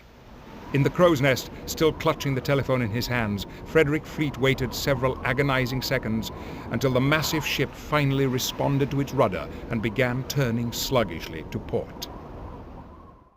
Titanic's bow turned 22 degrees and narrowly escaped a head-on collision, but an underwater spur of the iceberg struck her starboard side and continued grinding against it for a length of 200 or more feet as Titanic plowed forward. The hull plates bent, rivets popped, and, it is now believed, some of the 7/8 of an inch thick metal plates actually shattered. Frothy green ice-cold seawater immediately sprayed into Titanic's lower holds. Ice splintered off into several passengers' rooms through their open portholes. Large chunks of ice fell into the forward well deck. Murdoch pulled the switch to close the watertight doors, which came down through their vertical slots like guillotine blades. Then Titanic glided, and her engines grew still. The entire collision lasted about 10 seconds. Although jarring to the crew down in the bow, the impact was hardly noticed by many on board. But Captain Smith felt the bump and appeared on the bridge only moments later, saying, "What have we struck?" But it was already too late for Smith to have any effect on the outcome. Other officers and passengers responded to the collision in a variety of ways. 2nd Officer Lightoller was in his quarters. I was to enter the land of Nod when I felt a sudden vibrating jar through the ship. I instantly ran out on deck in my pajamas, but could see nothing. The cold was cutting, like a knife. I hopped back into my bunk. Lightoller dressed quickly and sat on his bed, smoking a pipe, awaiting a call to duty. He felt that if he were needed, the first place where officers would look for him would be his cabin. 5th Officer Lowe slept through the collision. 4th Officer Joseph Boxhall came and told him what had happened, but Lowe fell back asleep. Finally, the sound of voices outside his room woke him up again. He went to his window and saw people wearing life belts. Then he dressed quickly and rushed out to help load the boats. Jack Thayer later remembered, I wound my watch and was just about to step into bed when I seemed to sway slightly. I immediately realized that the ship had veered to port as though she had been gently pushed. Thomas Andrews was working on plans of the ship in his room. He didn't notice anything until he was called to the bridge. The Astors were in their sea-deck suite when Mrs. Astor thought she heard some sort of mishap in the kitchen. I spoke to John, who said it was nothing and that the engines would soon start again. They did, but stopped. He then looked out the window and said there was ice about. The air was bitterly cold. He dressed immediately and hurried up to the bridge to see the captain, who told him it was serious. Later, a steward came and told them to put on their life jackets and go out on deck. In his first-class B-deck suite, J. Bruce Ismay was sleeping when the collision woke him up. I lay in bed for a moment or two afterwards, not realizing probably what had happened. Molly Brown was lying in bed, totally absorbed in reading a book. The crash struck at my window overhead and threw me to the floor. Picking myself up, I proceeded to see what the steamer had struck. Edith Haseman was in bed. Nearly shook me out of the bed. So my father got up. He said, he'll go and see what it is. He came back. Oh, it's nothing much. He said, they only struck an iceberg. She hit it 3 times. She hit it the second time, and the third time she stopped. Michel Navratil and his brother slept through the impact and only woke up when... J'ai enfin le souvenir de la nuit du naufrage. Les couchettes, devant les couchettes, mon père et un homme que je ne connaissais pas. Mon père m'habille, l'autre habille mon frère, et mon père me prend dans ses bras et nous montons sur le pont de seconde classe du Titanic, n'est-ce pas, où il y avait un très grand calme. Il y avait beaucoup de personnes, mais dans un très grand calme. They didn't know it at the time, but their father was prepared for the worst. A loaded pistol was later found in his coat pocket. Ruth Becker was asleep and didn't feel the impact, but once the engine stopped... My mother was awakened by dead silence. She realized that the boat had stopped, the engines had stopped, and so the boat had stopped, and she wondered why the boat had stopped on its way on the Atlantic Ocean on its way to New York City. So she got rather concerned, and she went out in the hall, or opened the door, and out she saw a cabin steward, and she asked him, and he said, oh, there's nothing much the matter. They're fixing it now, and they will have it fixed in a little bit, and you go back to bed and forget about it. Like most of the other non-ranking crew, this steward himself probably did not know exactly what had happened, but Ruth and her mother couldn't sleep due to the noise of people running around on the deck above them. Bertram and Milvina Dean. We were sleeping at the time. My mother was told to put her coat over her nightdress, take her baby, which was my sister here, and my father took me up to the deck. During the first 10 minutes after impact, the water flooding in rose to a level of 14 feet above the keel in the forward part of the ship. The first 5 compartments also began to take on water. A geyser of water was spraying into boiler room number 6. By midnight, Captain Smith had received reports that water was pouring into the number 1, 2, and 3 holds and into boiler room number 6. Emergency pumps were working, but couldn't keep up with the water flooding in. When J. Bruce Ismay reached the bridge, Captain Smith told him that they had struck an iceberg. Do you think the ship is badly damaged? He asked. I'm afraid she is. Smith replied. But Ismay had a hard time accepting this assessment and later asked others whether they agreed with Smith. No one knew the ship better than Thomas Andrews, her chief designer, so Captain Smith asked Andrews to inspect the damage with him. After the inspection, Andrews knew that Titanic was doomed. Andrews calculated that the ship could stay afloat for 1 to 1.5 hours. This was based on the mathematical certainty that with more than 4 holds flooded, the ship's center of gravity would shift forward. The bow would be pulled down, and water would spill over the top of one flooded compartment and into the adjoining one. When that compartment filled, the water would flood into the following compartment, and so on. This domino effect was due to the fact that Titanic's so-called watertight compartments were not watertight at all, since the bulkheads which divided them were open at the top. Andrews' reasoning was perfectly sound, except for his estimate of the amount of time it would take. Titanic would stay afloat for over 2 hours. The midnight crew came on duty as Titanic's bow was beginning to sink and her deck was tilting forward. The stokers in the bowels of the ship started shutting down her boilers for fear that they might explode as they came into contact with the frigid seawater. Relief pipes alongside the funnels started blowing off huge, noisy clouds of steam. Passengers were already starting to mill about on deck, wondering what exactly was happening. At 12:05 a.m. on Monday, April 15th, Captain Smith gave the orders to uncover the lifeboats and muster the crew and passengers. But no general alarm was sounded. Smith knew that even if every lifeboat on board were completely filled, there would still only be room in them for 1,178 of the 2,223 passengers. And to make matters even worse, not one of those passengers had been through a lifeboat drill on board Titanic. Captain Smith went to the wireless room and instructed Phillips and Bride to send out the regulation distress call indicating their position. The standard distress call was CQD, Attention Distress. During the next couple of hours, numerous ships would hear Titanic's distress signals. Among them was her sister ship Olympic, some 500 miles away. Several ships changed course to help Titanic, but none was close enough to reach her before she sank. Meanwhile, crew members were uncovering the lifeboats and passengers were emerging from their cabins wearing life jackets. The ship was perfectly still in the water, and it was difficult for the passengers to believe that anything was wrong. The noise of steam venting above their heads made conversation nearly impossible. It was also cold on deck, so some passengers went into the gymnasium to keep warm.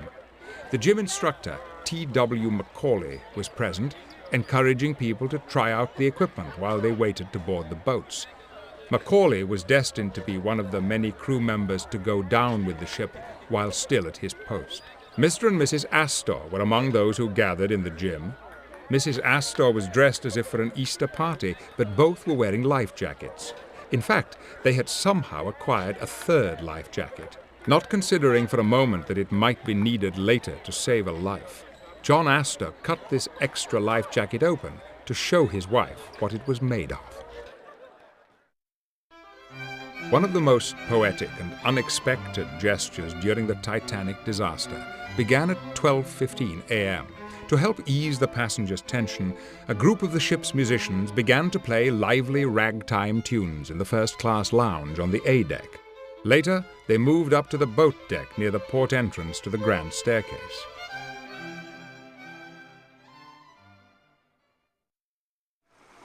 By 12:20 a.m., water had risen to the level of the third-class quarters on the E deck, which was 48 feet above the keel. Many of the passengers there didn't speak English, and there were not enough crew members, so efforts to alert the passengers and evacuate them were haphazard. The resulting traffic jams only heightened the general sense of confusion. Some 58 miles to the southeast, the small Cunard liner Carpathia picked up Titanic's call for help and headed full speed to the rescue. The news of this could hardly have consoled Captain Smith, since he knew that Carpathia could not possibly arrive before Titanic sank.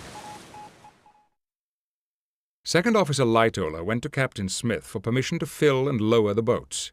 Smith told him to put the women and children in the boats and lower away. Lightoller interpreted this order to mean women and children only.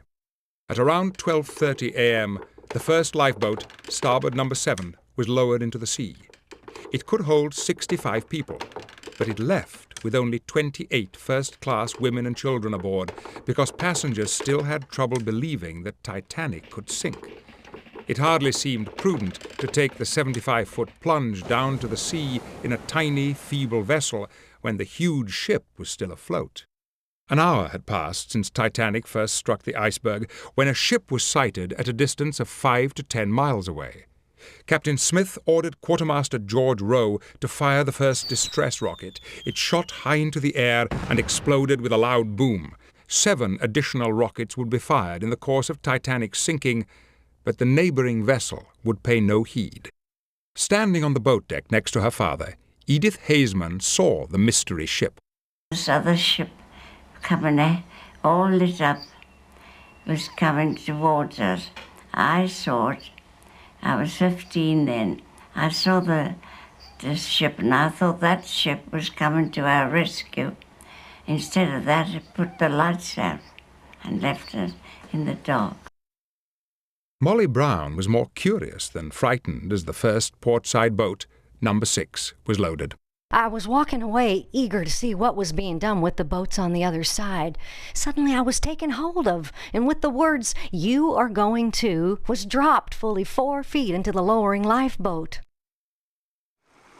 Water reached the name on Titanic's bow at 1:15 a.m., and as it continued pouring in, she began shifting slightly from one side to the other. Passengers could no longer ignore the fact that the ship was in serious trouble, and they boarded the lifeboats more willingly. Those passengers who were still coming up the grand staircase could not have any doubt about Titanic's ultimate fate when they looked down. They saw water flooding in 5 decks below. Thomas Andrews had been escorting people out of their rooms all night.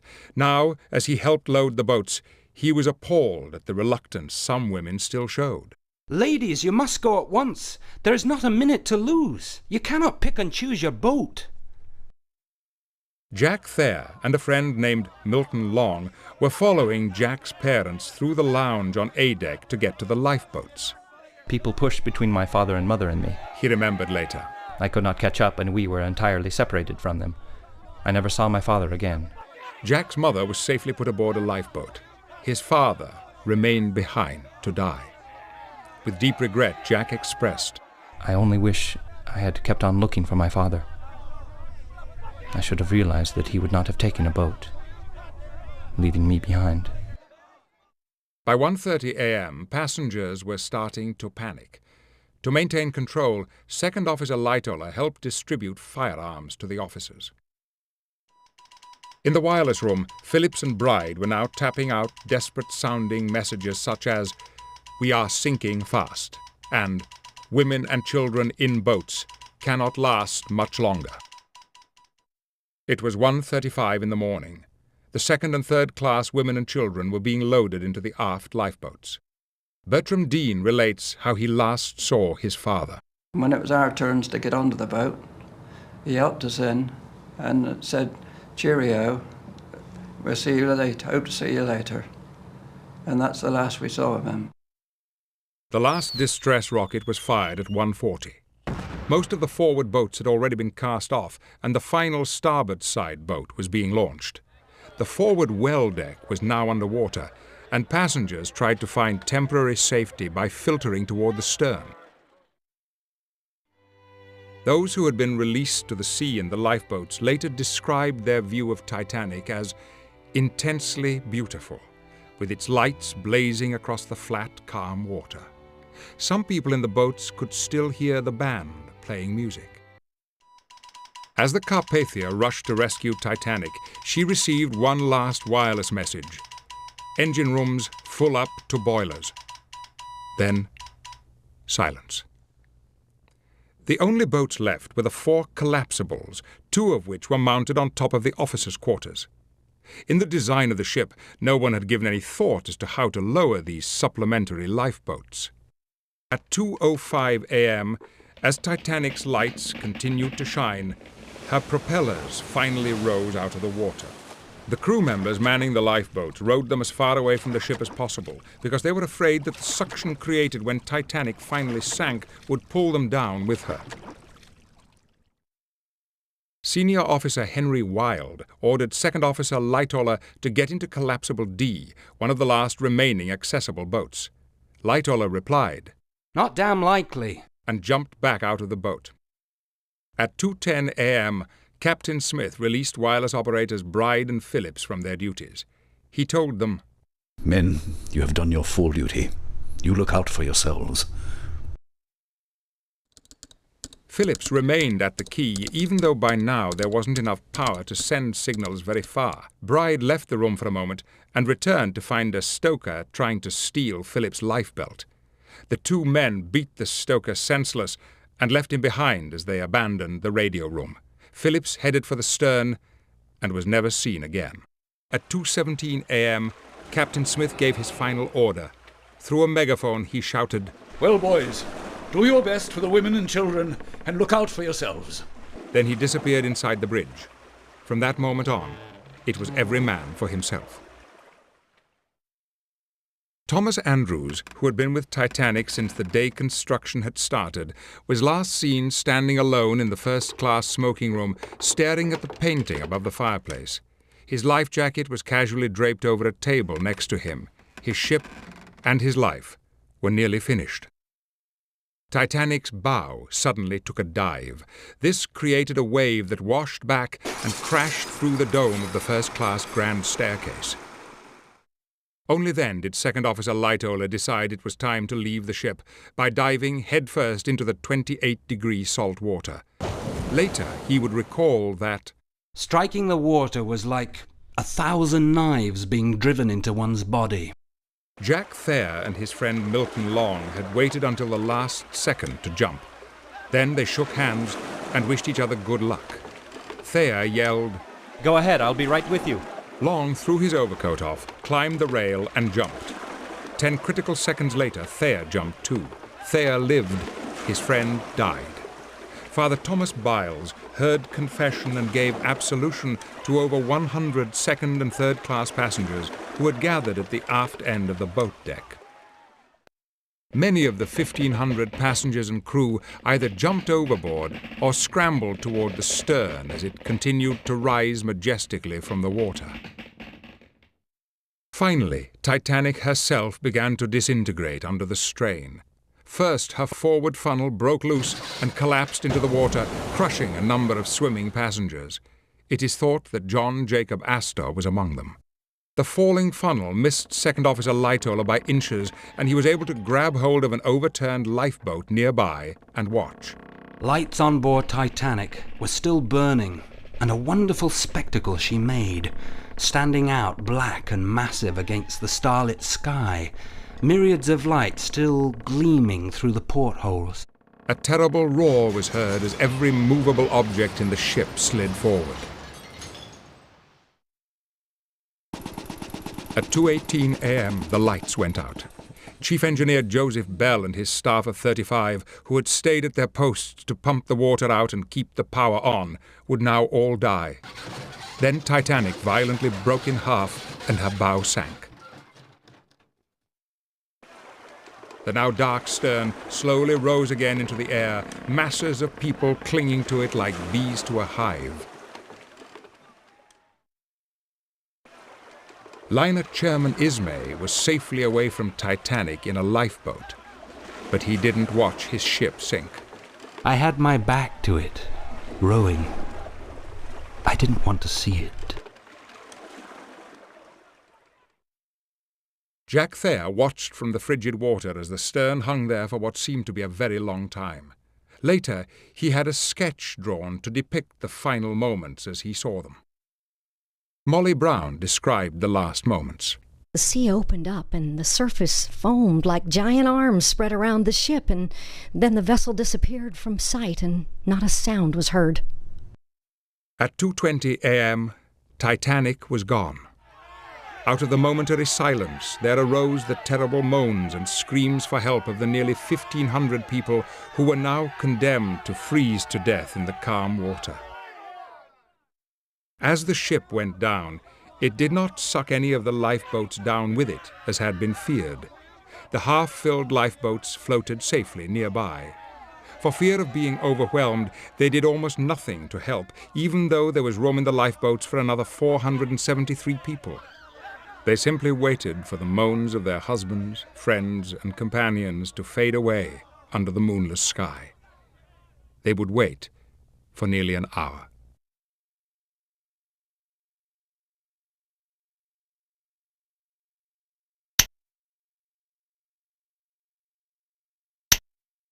Titanic was fitted with 20 lifeboats. When fully loaded, they could hold approximately 53% of the passengers on board.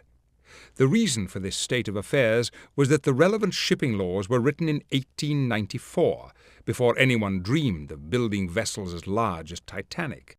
The irony is that Titanic actually carried 4 more boats than she was legally required to.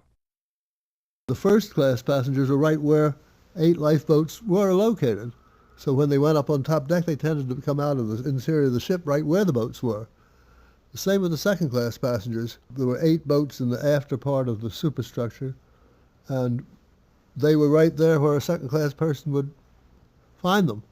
There were no boats for the third class. No, by position, the third-class passengers, when they got up on deck, the boats were still way, way far forward or aft. So they tended to slop over into the second-class space, and the evacuation of the ship continued on the basis of first class, second class, and then third class who were ingenious enough to get up on the boat deck. Because the water temperature was nearly freezing, the vast majority of people who survived were those who could get to those few lifeboats.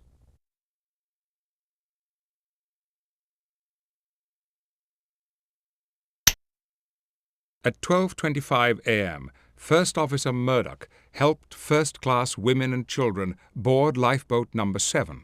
This lifeboat was the first to leave. It carried less than half its capacity of 65. Later in the night, boat number 7 would be tied up to boat number 5. White Star Line's owner J. Bruce Ismay helped Fifth Officer Harold Lowe gather passengers into boat number 5. During the process, Ismay began panicking, shouting, "Lower away!" over and over again. Lowe's temper finally got the better of him. Not realizing he was talking to the head of the company, he told Ismay to Get to hell out of that, and I shall be able to do something. Do you want me to lower away quickly? You will have me drown the whole lot of them. 41 passengers were loaded into boat number 5, which was then nearly lowered into the water without its watertight plug in place. Every lifeboat had a hole in its bottom so that while stored on deck it wouldn't fill with rainwater. Third Officer Herbert Pittman was in charge of boat number 5. After Titanic sank, Pittman wanted to go back to search for more survivors. The women in the boat talked him out of it. Lifeboat number 6 was the first portside lifeboat to depart. Second Officer Lightoller supervised the loading of the boat and had begun lowering it when he realized there weren't enough crew on board to row it. When he called out for any available seamen, first-class passenger Arthur Pushen stepped forward, saying that he was a yachtsman. Lightoller told him, "If you're sailor enough to get down that fall, you can go." Pushen, who was in his 50s, climbed up the davit and then slid 40 feet down the rope into the boat. The other seamen in Boat 6 were Frederick Fleet, the Titanic lookout who had first seen the iceberg, and Quartermaster Robert Hitchens. Molly Brown was among the passengers in Boat 6. She insisted that she and the other women be allowed to row to keep warm, but Hitchens predicted doom for all of them if any woman took up an oar. Brown finally prevailed, threatening with the other women to throw Hitchens overboard if he gave them more trouble. Lifeboat number 3 was loaded first with women, then with men. There was even room for 2 dogs, but someone forgot to provide a lantern and survival rations. The boat was lowered roughly, and once in the water, the men on board lost 2 of the oars. At one point, the men who were rowing accidentally steered the boat back towards the sinking liner. In the morning, passengers had to burn newspapers to attract the attention of the rescue ship Carpathia. Lifeboat number 1 was a so-called emergency boat. It was smaller than the regular lifeboats and was kept in a swung-out position, ready to be lowered at any time. Although it could hold 40 people, it was lowered with only 12 on board, 7 of whom were crewmen. All had plenty of room to stretch. After Titanic sank, crewman George Hendrickson wanted to row back and pick survivors out of the water. First-class passengers Sir Cosmo and Lady Duff Gordon were among those who convinced him not to. The Duff Gordons would later have to testify about these comments before the British Board of Trade. Lifeboat number 8 was loaded by Second Officer Lightoller with women passengers only.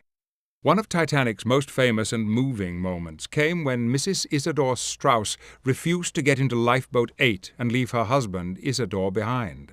She was heard to say, "We have lived our lives together, and, if necessary, we will die together." But she and her husband did put their maid in the boat, and Mrs. Strauss draped a coat over her shoulders. Mrs. Strauss was not the only woman who refused to abandon her husband, but since Isidore Strauss was the wealthy founder of the Macy's department store chain, history has preserved her words of self-sacrifice. Among those who did board Lifeboat 8 was the proud and beautiful Countess of Rothes, who ended up taking a turn at the tiller. In fact, almost every woman on board rowed. Lifeboat number 9 was loaded with 56 people. When it was lowered to the sea, the seamen on board had trouble cutting the ropes which connected it to the davit. Lifeboat 9 did not return to pick up survivors because its occupants felt that it was already full. In fact, there was still room for 14 more people. In the morning, several passengers on Lifeboat 9 saw 30 to 50 icebergs floating nearby, as well as a huge ice field stretching into the distance.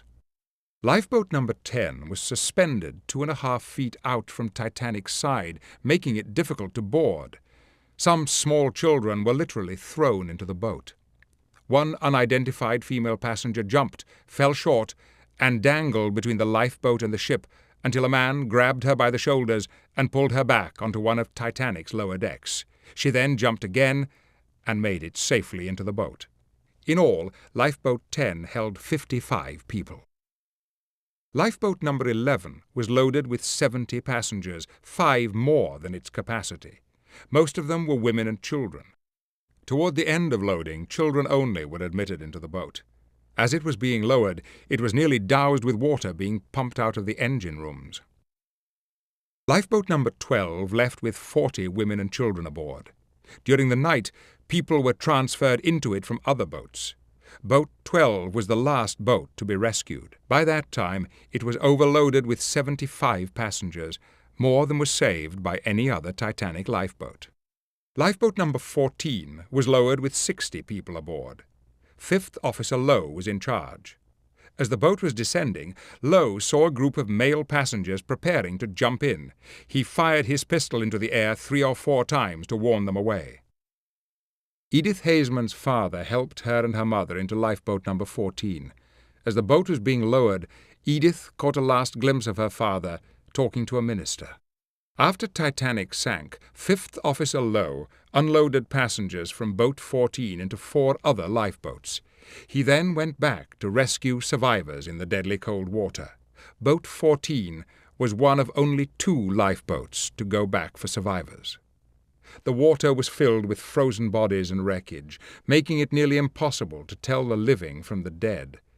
The rescue effort was slow going, and Lowe managed to rescue only 4 people. One of them died before morning. By 1:35 a.m., the passengers being loaded into other lifeboats were beginning to panic, but Boat 16 was filled with 50 women and children from the 2nd and 3rd classes and lowered without incident. However, as she was rowing away, a stowaway was discovered. 64 men and women were loaded into lifeboat number 13. Once it hit the sea, water gushing from a pump pushed the boat outward to a position directly under boat number 15, which was being lowered. Ruth Becker, one of the passengers in boat 13, describes what happened next. There was another lifeboat, number 15, coming down above us, and they shouted and yelled at them and said, "Stop lowering lifeboat number 15."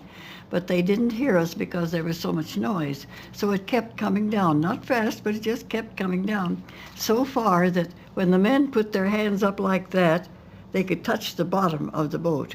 The crew slashed the ropes holding boat 13 and rowed out of the way just in time. Lifeboat 15 was filled with 3rd-class women and children. When the boat was lowered, it almost landed on top of lifeboat number 13, the previous boat to leave.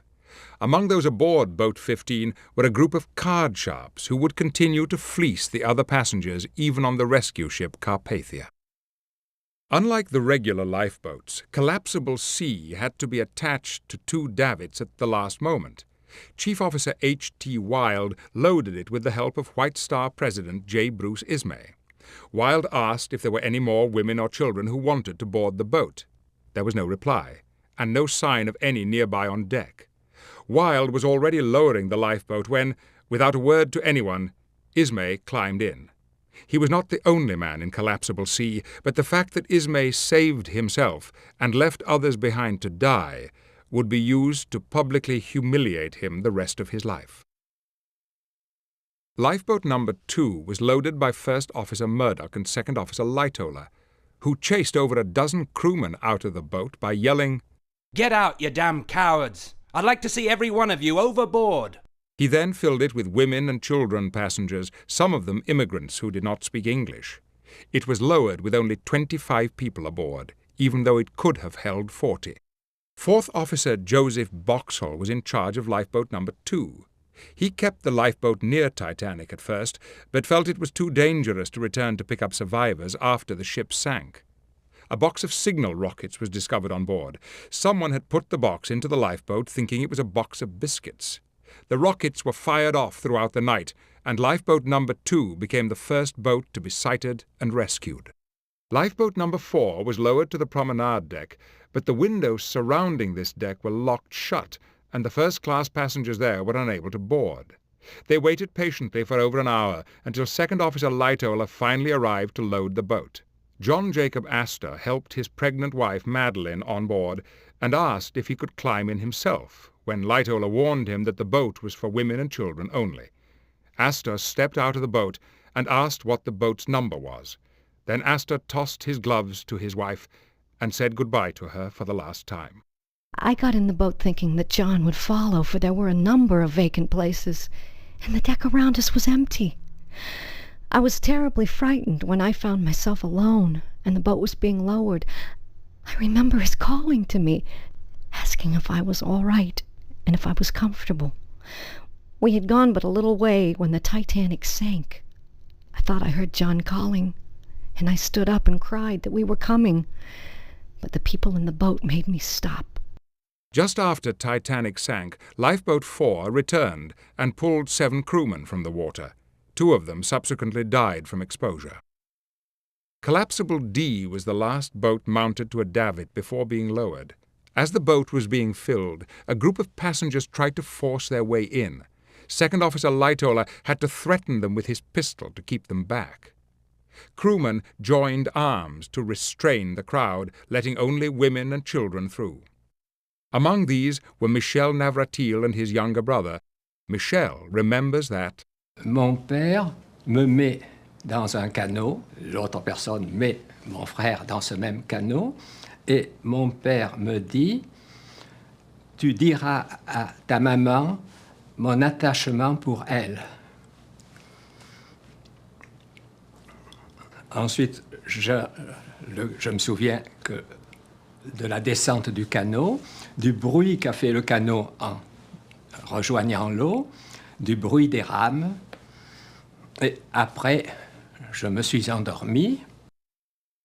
Collapsible B was stored on top of the officers' quarters. No method to lower it to the deck had been devised. Second Officer Lightoller improvised a method using oars, but the oars broke and the boat fell to the deck. Collapsible B was washed from the deck when Titanic sank. 28 men clung to its capsized hull until rescue. Among these survivors was Second Officer Lightoller and radio man Harold Bride, whose feet dangled in the water and were badly frozen. Some claimed to have seen Captain Smith swim up to Collapsible B. One story even had Smith handing over a baby which he had saved, but there is no evidence to support this claim. In the morning, Lightoller blew this officer's whistle to attract the attention of other nearby lifeboats to come to Collapsible B's rescue. Collapsible A was stored on top of the officers' quarters but had been successfully lowered and hooked up to the davits when time ran out. The people in it were washed away as Titanic's bow took a dive. Someone managed to cut the ropes and Collapsible A floated freely, partially filled with water. Over 30 people climbed in, but most of them died of exposure and fell overboard. Only a dozen or so were alive by morning. Officer Lowe, who thought the boat was about to sink, took its passengers into his lifeboat before rowing them to the Carpathia.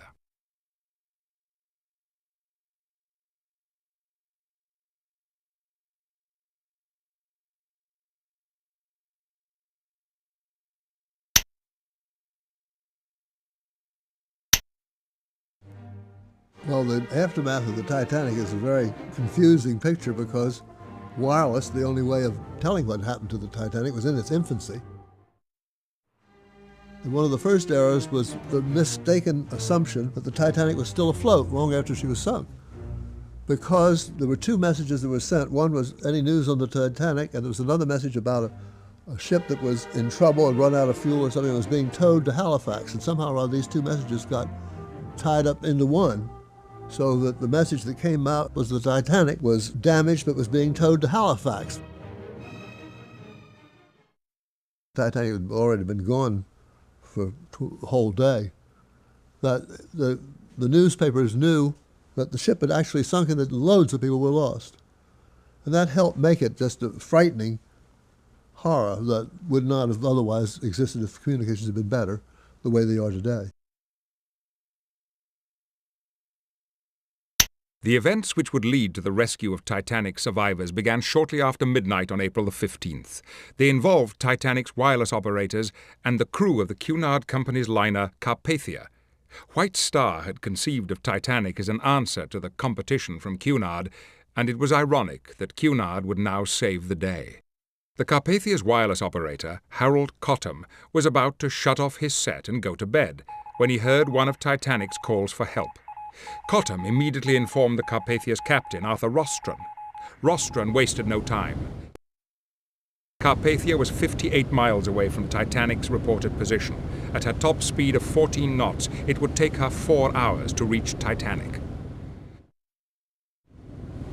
Rostron instructed his crew to prepare to serve the survivors with food and medical care. Carpathia had to race through the same iceberg-filled waters that had fatally wounded Titanic. For this reason, extra lookouts were posted on the bow and bridge. Several collisions with icebergs were narrowly averted. Titanic sank at 2:20 a.m.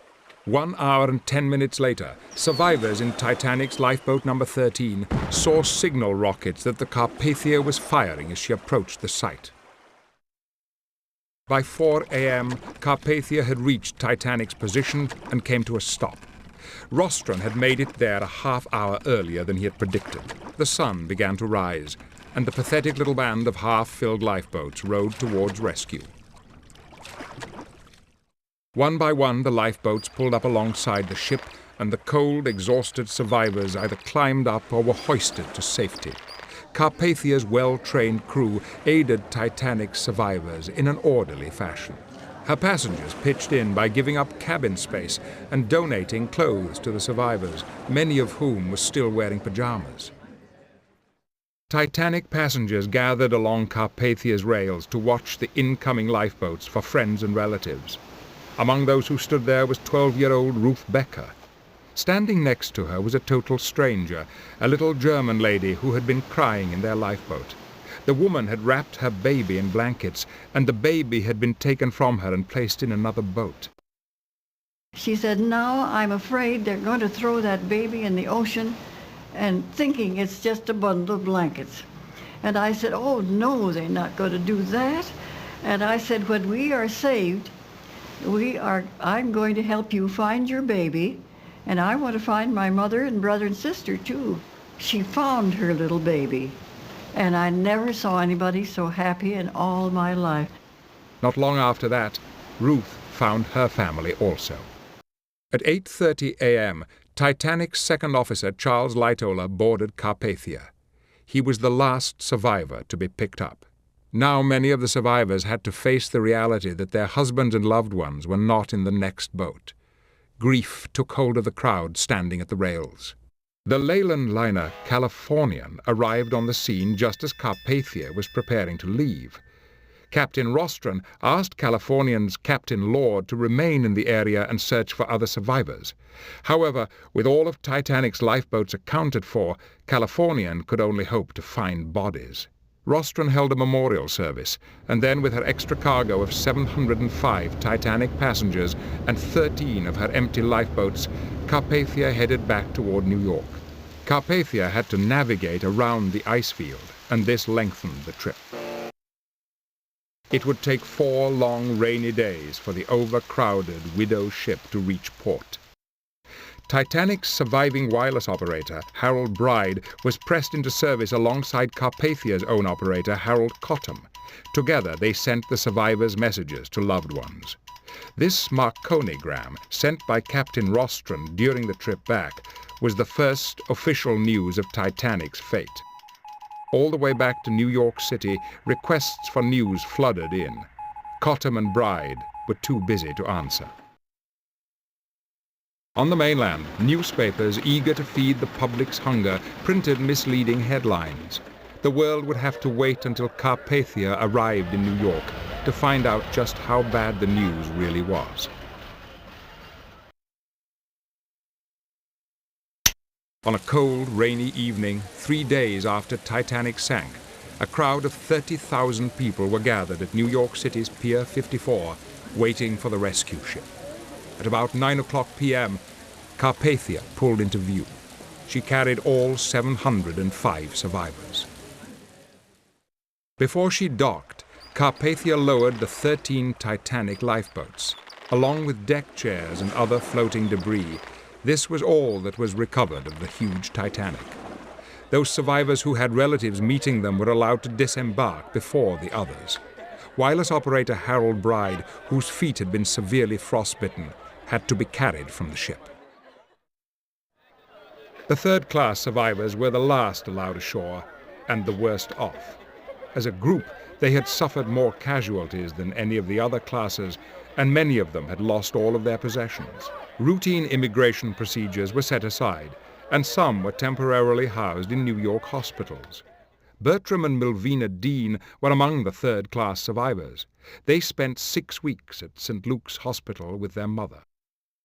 They gave her a little penknife in the shape of a shoe, which I have for luck, and also a silver spoon for luck. In the hospital, they made me a little suit, head of a blanket, and Mother kept that for years afterwards until they went and had a look in the case one day, and there was some moth that got into it, and they took it out and burnt it. If they'd kept it on over it now, it'd been worth about £1,000. Captain Rostron of the Carpathia was the hero of the day for having turned back his ship, braved the ice that had destroyed Titanic, and saved everyone that he could. One of the many awards heaped upon Rostron was this cup given to him by the survivors, who were represented by first-class passenger Molly Brown.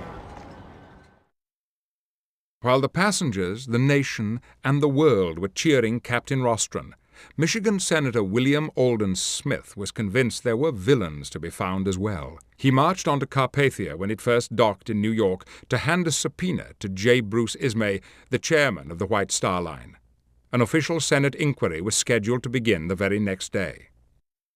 The press and public had been waiting 3 days for real news. Now the stories rushed out. Titanic took on a near mythic stature as a drama of arrogance and courage. Women didn't have the vote. It wasn't just a question of getting good jobs. It was a question of even being able to vote. The basic rights of citizens did not belong to women in those days. And the sinking of the Titanic and the nobility of the men and stepping back so that the women could be saved sort of pleased the old-fashioned instincts for chivalry and knighthood. But the women of 1912 who wanted to get ahead and get the vote, it was just an embarrassment. The popular imagination was captured by countless anecdotes, such as the story of how Titanic's band, led by Wallace Hartley, went down with the ship playing Nearer, My God, to Thee. This tale of bravery in the face of horror, whether fictitious or not, was representative of the way the disaster was perceived, and even of how it is often perceived today.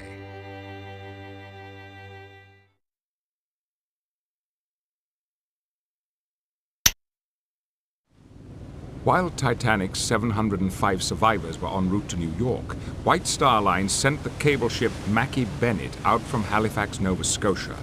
It was loaded with ice and empty coffins, and its mission was to look for human remains. Although there had not been enough lifeboats for everyone on board Titanic, there had been no shortage of life belts. They kept people afloat, even after death. The bodies Mackie Bennett found were floating vertically, as if standing, and looked as if they were asleep. The bodies were hauled out of the sea and placed on the foredeck. Each corpse was checked for identification and then either embalmed or, if it had decomposed too much for embalming, buried at sea.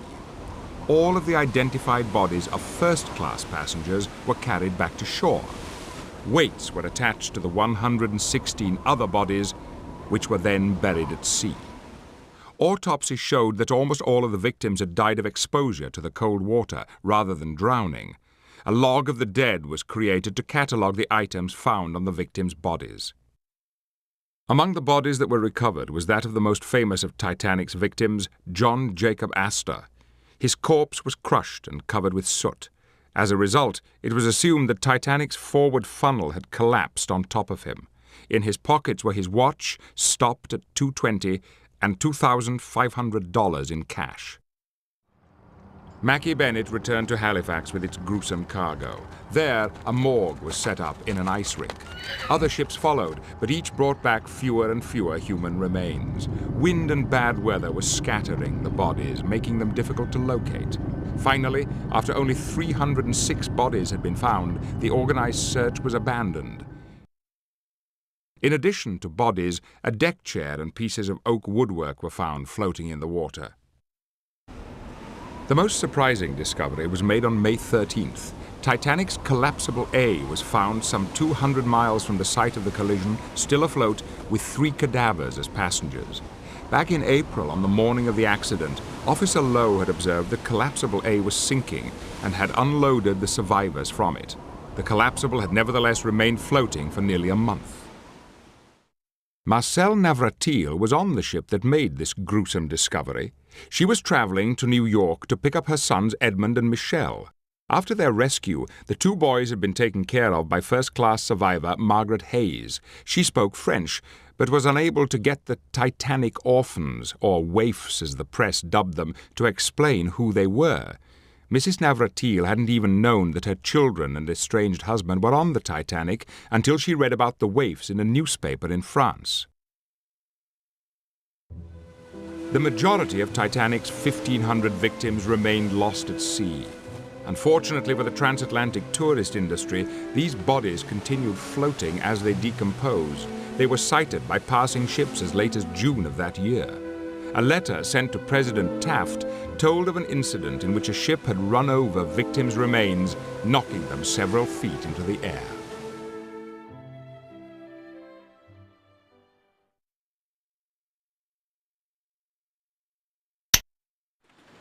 A disaster of such epic proportions is not merely the affair of individuals or corporations. It is inevitably a political issue, even an international one. If only for the sake of appearances, political entities on both sides of the Atlantic were obliged to investigate. In the United States, the instigator was Senator William Alden Smith, who was among the first to meet Carpathia when she brought the survivors to New York. Smith was known as a monopoly buster, and his motive in setting up a Senate inquiry was to prove that Titanic's owner, the White Star Line, was at fault in the disaster.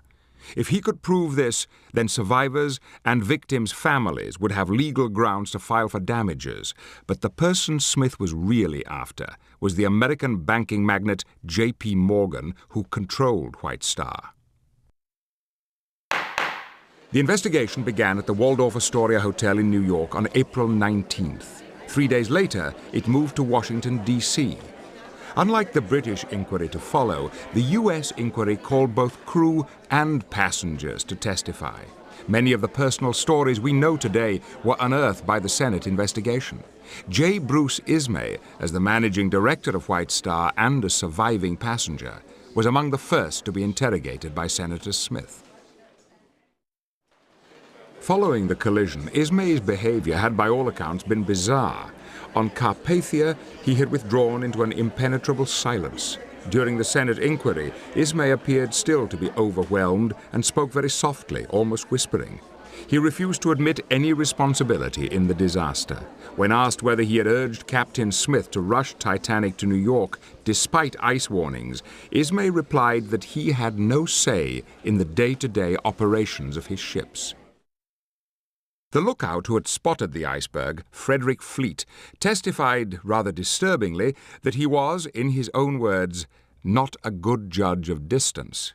Since Fleet could not describe how big the iceberg looked when first sighted, he had this picture drawn. The highest-ranking surviving officer, Charles Lightoller, was questioned by the Senate inquiry about the competence of the deceased Captain Smith and the general handling of the ship. Lightoller offered nothing but praise for Smith and his fellow officers. The Senate inquiry's final report was submitted on May 28, 1912. It called for 3 pieces of legislation. First, a Medal of Honor to be given the rescue ship's Captain Rostron. Second, an investigation into maritime laws and regulations. Third, an investigation into regulations governing ship construction and equipment. This second investigation would lead to laws requiring ships to carry lifeboats for everyone aboard, conduct lifeboat drills, and remain in wireless contact with other ships around the clock. Senator Smith's Senate investigation was not able to prove any kind of criminal negligence on the part of the White Star Line or Captain Smith. The most he could do was to criticize the behavior of Captain Smith and White Star. On the other side of the Atlantic, a British inquiry began while the American investigation was still underway. The British Board of Trade conducted the inquiry. This was the arm of government which had permitted Titanic and other ships to sail without enough lifeboats in the first place. The Board of Trade was, in effect, asked to investigate itself, and the only likely result was a whitewashing of the facts. The inquiry began on May 2, 1912, and lasted 36 days. Each of the 94 witnesses were interviewed prior to the inquiry and essentially answered yes or no to their own statements, which were then read back to them. Witnesses were not allowed to elaborate at length, as they were at the American inquiry. The British inquiry was also far more technical, focusing on the operations of the ship itself and not the survivors' stories. 2 exceptions to this rule were first-class survivors Sir Cosmo and Lady Duff Gordon. They were accused of paying the crew in their lifeboat not to return to pick up survivors, even though there was room for 28 additional passengers in their lifeboat. Sir Cosmo Duff Gordon took the stand and explained that the check was meant as a philanthropic gesture so that the sailors could replace their lost possessions. It had nothing to do with the fact that their lifeboat did not return. On the stand, Lady Duff Gordon used the term hazy to describe her recollection of what she did or did not say that night. The Duff Gordons thus had their day in court, but failed to clear their names. Perhaps the only major discovery resulting from the British inquiry involved testimony from Alexander Carlisle, who was one of Titanic's designers. Carlisle testified that the original design for Titanic would have provided for more than the 20 lifeboats she ended up with. When the managing director of White Star, J. Bruce Ismay, was asked about these initial designs, he said he had no knowledge of them. However, the original plans Carlisle mentioned have since been found, and they clearly show that Titanic was supposed to have more boats. Ismay's signature appears on this document. Rather than find fault with the regulations they had established, the British Board of Trade came to the astonishing conclusion that even if there had been more lifeboats on Titanic, no more lives would have been saved. Continuing its defense of the status quo, the board also exonerated Ismay, Sir Cosmo and Lady Duff Gordon, and even the late Captain Smith. The other findings of the British inquiry, however, were largely the same as those of the United States Senate investigation. In the future, ships would have to carry more lifeboats, and the shipping industry would be more strictly regulated.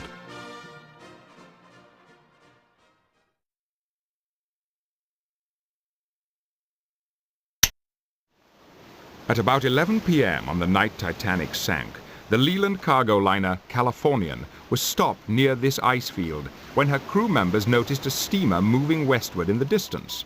Californian's radio man, Cyril Evans, was in wireless contact with only one ship, the Titanic. He was told to call Titanic and warn her about the ice. Titanic's wireless operator, Jack Phillips, rudely told Evans to shut up because he was busy. This message was the last of many ice warnings sent to Titanic. A half an hour later, Californian's operator Evans finished his shift, went to bed, and slept through the night. Later that night, as Titanic sank, Californian's captain, Stanley Lord, was repeatedly told that white rockets were being fired from a ship nearby. Captain Lord, who had seen the ship earlier, thought that it was far too small to be Titanic, which was the only ship nearby with a wireless set. Lord assumed that if the ship wasn't Titanic, then it didn't have a wireless, so he told his crew to signal with a Morse code light only. As a result of this, Californian's wireless operator was allowed to continue sleeping, and the Californian never picked up the distress calls being sent at that very moment from Titanic. If Lord had woken Evans when he first saw the rockets at 1:15 a.m., they would have received Titanic's distress calls and gone to help sooner. Californian would still have taken at least 2 hours to reach Titanic. This would have put them on the scene at 3:15, almost a full hour after Titanic sank. Most of the people left in the water were dead by then, but Evans slept and the ship did not seem to be responding to the Californian's Morse light. Instead, according to later testimony, it moved off and disappeared at about the time when Titanic was going under. People aboard Titanic also saw a ship nearby. When this mystery ship didn't answer Titanic's wireless calls for help, Smith attempted to contact it, first with a Morse code light and then with white distress rockets. The ship seen from Titanic never responded. At 5:20 the next morning, wirelessman Evans was awakened. He turned on Californian's wireless set and immediately received the news that Titanic had foundered during the night. Now Captain Lord took his ship to the rescue. The ocean was filled with ice, and it took Californian 2 hours to reach Titanic's reported position. In 1912, both the British and American inquiries strongly criticized Captain Lord for not taking action sooner. The inquiries also determined that the unidentified ship Lord had seen must have been Titanic, and that the ship seen from Titanic was the Californian. Ironically, the Leland Line, which owned the Californian, was controlled by the same parent company that owned Titanic, so in effect, she failed to help one of her own. At the inquiries and throughout the rest of his life, Captain Lord claimed that the ship he had seen was an unidentified third ship. There were certainly many ships in the area that night, most of them stopped by the ice field, but none of these other ships has ever been positively identified as this third ship. Had Captain Smith lived, he might well have taken some of the blame that was attributed to Captain Lord for not coming to Titanic's rescue. But Smith had already become a hero for sinking with his ship. In reality, Captain Smith was guilty of a complacent attitude not very different from Lord's. Smith operated under the assumption that his crew would see any iceberg in time to avoid a collision. Lord assumed that nothing very serious was happening on the ship firing rockets.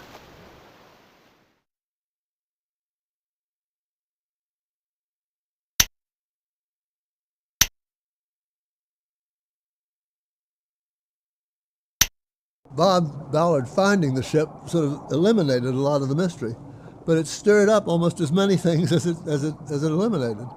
We know where the Titanic was, but there was something mysterious about walking along the boat deck over at the bottom of the sea, the same place that John Jacob Astor and the Strausses and so on, other prominent people had on that famous night.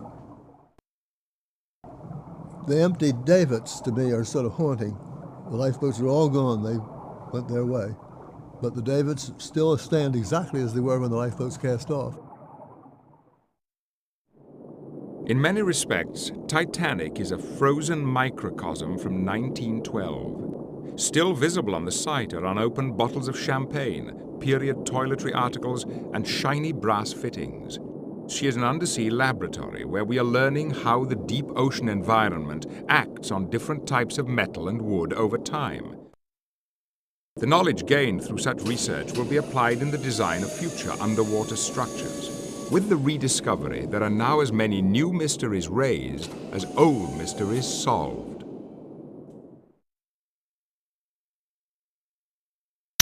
From the moment Titanic sank, there was talk of finding her again.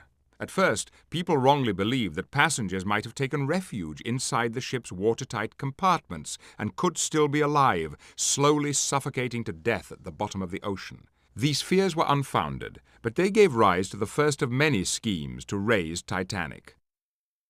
In 1913, the year after the accident, Benjamin Guggenheim's family, together with John Astor's family, inquired about the possibility of salvaging the wreck.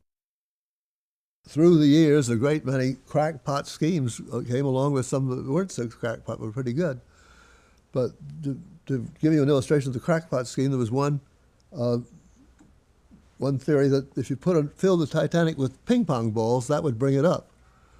And there was a serious thought of how many ping pong balls it would take to fill the Titanic. I never knew what the results were. There was also another theory that if you put pontoons attached with a magnet, electromagnet, to the hull, they would pull the ship up. However, even reaching Titanic was thought to be an impossibility. The ocean is 2.5 miles deep where she sank. No exploration could reach those depths. In the popular mind, Titanic became the Mount Everest of shipwrecks. Some viewed the impossibility of reaching her as the greatest of challenges. This challenge helped keep the Titanic story alive through 2 world wars and many decades. The rediscovery of Titanic in 1985 revealed that the ship was broken in 2. Shortly after the rediscovery, a plan was put forward to use the largest ships in the world, supertankers, as floats to support Titanic's bow and bring it to the surface. But further exploration of the ship has shown structural damage so severe that any attempt to bring up the bow or stern section in one large piece would probably cause the hull to disintegrate. In any case, popular opinion is currently opposed to disturbing Titanic, since it is considered to be the graveyard of more than 1,200 victims who were never found. Until 1985, no one knew exactly where Titanic was. Her last reported location was only an estimate based on star plottings and approximations of the ship's speed. At best, these bearings were thought to be within 3 miles of Titanic's true position. Titanic was known to lie somewhere among these ridges and mountains 2 miles beneath the surface of the sea. Deep ocean regions similar to this are found on 2/3 of the Earth's surface, but because of the extreme depth and the pressure of 6,000 pounds per square inch, human eyes have seen less than 1/10 of 1% of these areas. This is an utterly dark, cold world of billowing chemical clouds filled with strange animals that use a process called chemosynthesis to survive without sunlight. The ship of the past had vanished into a world which only the future would be able to reach. That future arrived in 1985 when a joint United States and French expedition set out to search the same 150 square mile area that had previously been explored by a Titanic hunter named Jack Grimm. Jack Grimm launched 3 expeditions, all of which failed to find Titanic. The American team was led by Dr. Robert Ballard from the Woods Hole Oceanographic Institute. The French team leader was Jean-Louis Michel of Ifremer. They first explored approximately 70% of the search area in the French vessel Le Suroît. As Grimm had done before them, they used sonar to look for reflected sound waves that matched Titanic's dimensions. They found nothing. Then they used the vessel Nor from Woods Hole and a deep-sea video sled called the Argo to scan the remaining area visually. This also produced no results. Out of the total of 5 weeks allotted for the expedition, only 4 days remained. There was one small area which the Suroît had been unable to explore due to bad weather. The team decided to return there for one last investigation.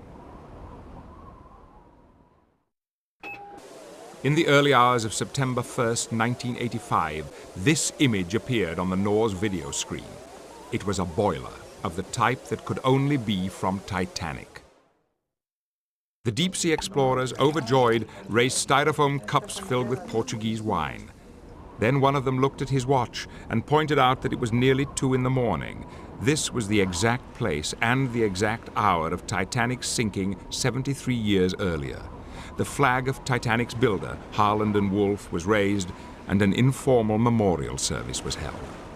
They had found Titanic in the eastern part of the area Jack Grimm had explored.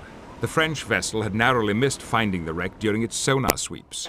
The discovery team returned to a blaze of public interest, but with only a few photos. They and others would go back for a more thorough exploration. Titanic was front-page news again, a ship of the present as well as the past.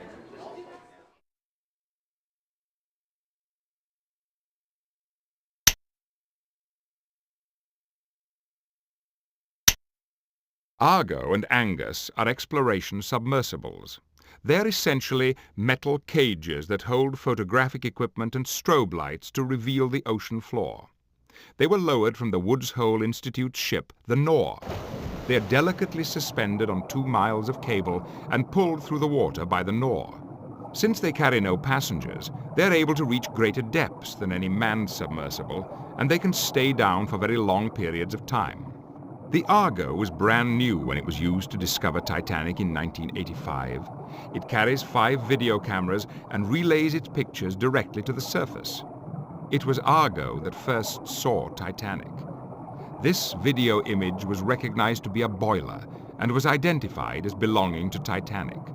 On subsequent dives, Argo revealed that Titanic was resting upright on the ocean floor. She lay in 2 separate halves, both of which were covered with tentacles of rust. All of her funnels were missing. Bad weather on the first discovery expedition prevented further use of Argo, so the less technically complex Angus took over. Angus, developed in the 1970s, is equipped with still film cameras only.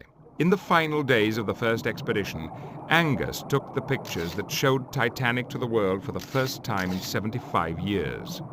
Argo and Angus are still being used to chart underwater regions too deep to be photographed from manned submersibles.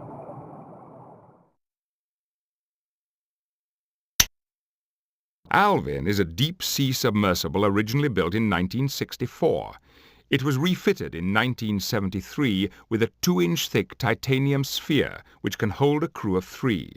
It is one of the few submersibles capable of withstanding the pressure at the 2.5-mile depth where Titanic rests. Alvin was first used to explore Titanic when Dr. Ballard's team returned to the site in 1986. Alvin is powered by batteries. Solid weights carry it down to the ocean floor. Standard submarine air tanks will be crushed at Titanic's depth. Alvin is lowered from a crane to begin its free fall, a 2.5-hour drop to the ocean floor. To conserve battery power, the crew sits in almost total darkness and increasing coldness until they finally reach the bottom. Alvin's crew can look out through thick glass viewports or watch Alvin's video screens, which display what the outside camera sees. If Alvin becomes tangled in wreckage, which is a very real possibility, the titanium sphere can separate from the rest of the ship and rise to the surface on its own. But there is no guarantee that the crew inside could survive this rapid ascent. Problems arose during Alvin's first dive, and because of them, the crew only had time to see this image. They described Titanic's hull as a wall of steel.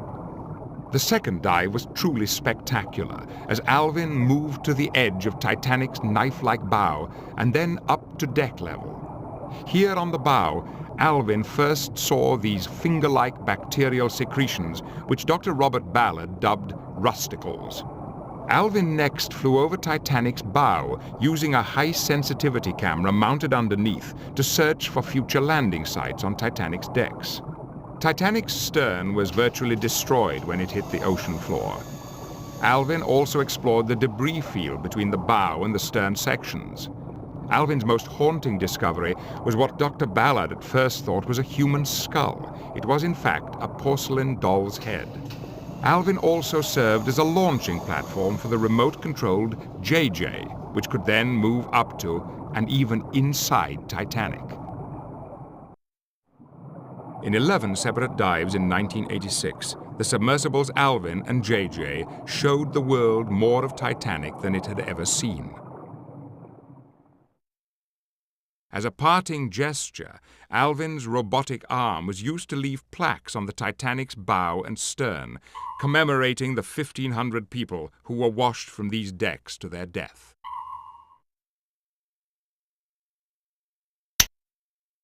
JJ, short for Jason Jr., is a remote-controlled submersible mini-robot equipped with lights, engines, and still and video cameras. JJ is mounted in a special garage on the larger manned submersible Alvin. On the ocean floor, JJ is controlled from within Alvin and can maneuver freely while connected to 250 feet of cable.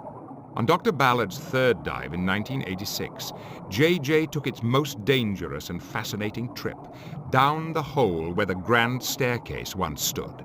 JJ descended to B deck, and sent back this image of a light fixture still hanging by a wire from the ceiling. J.J. also discovered the remains of oak woodwork on the base of a pillar. Because of its small size, J.J. can get up close to objects and slide into places that would otherwise be inaccessible. Without J.J., this is all we would see of the entrance on the boat deck. But J.J. can get close enough to this sign to read First Class Entrance. J.J. was also used to enter the portside promenade deck and reveal this sign, this door for use by crew only. These exploits were remarkable, not only for what they revealed of Titanic, but for the way they demonstrated J.J.'s maneuverability. J.J.'s success guarantees a bright future for robotic exploration.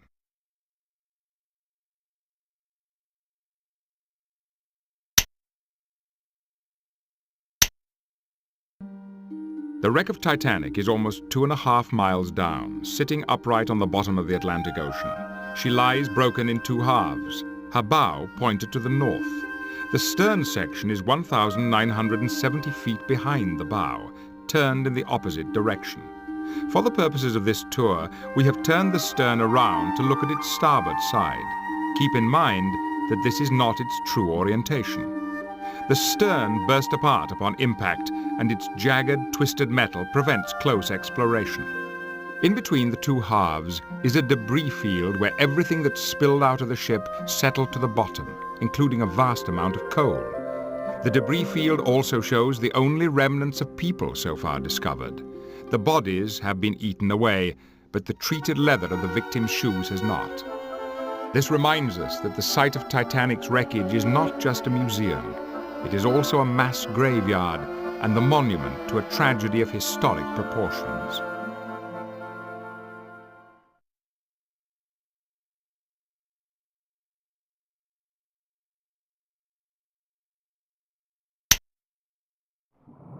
The forecastle, often referred to as the forecastle, is one of the best preserved parts of Titanic. Brass does not corrode, so the tops of these capstans still shine and the manufacturer's name is still legible.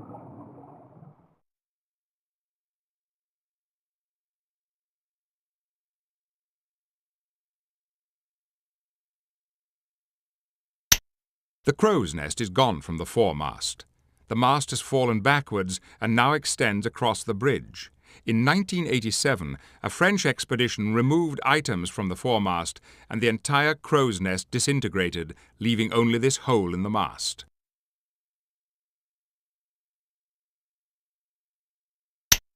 The bridge and wheelhouse have been largely washed away.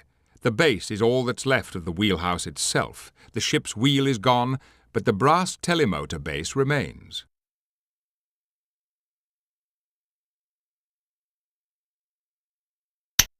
The wing bridges were crushed flat as the bow sank.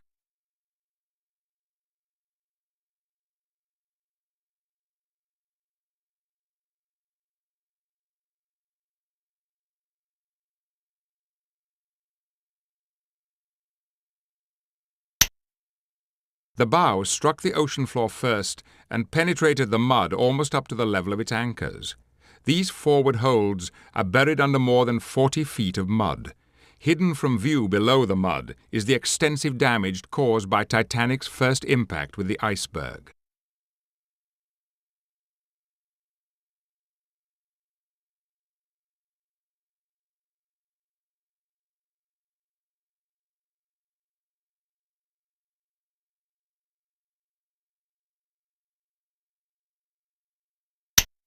Peeking out through the rust, we can still see glass in this porthole of a first-class stateroom on the sea deck.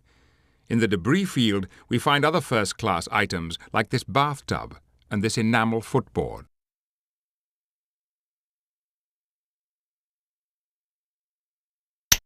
Inside this gleaming brass frame is one of the exclusive B-deck private promenades adjoining a first-class suite.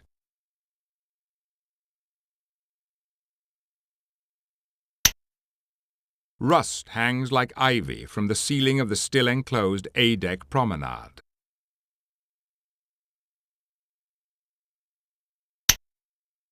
The swimming pool and Turkish baths still lie deep within Titanic's hull. almost all of Titanic's interior remains unseen.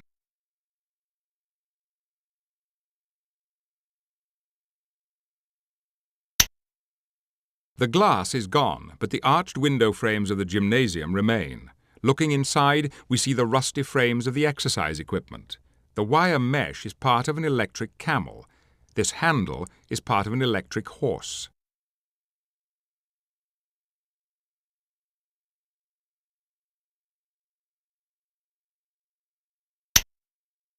The first-class lounge was destroyed when the Titanic split in two.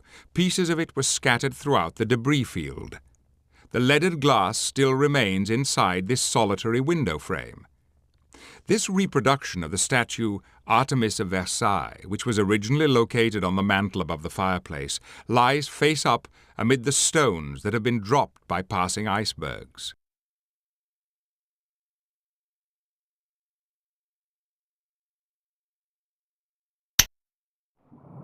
The glass dome of the first-class grand staircase was crushed as a wave of water rushed back across Titanic. The gaping hole that remains today allows us a rare interior view of the ship. The unmanned robot sub JJ dropped down through the opening to show us this light still hanging from the ceiling and the remains of the oak bases of a pillar.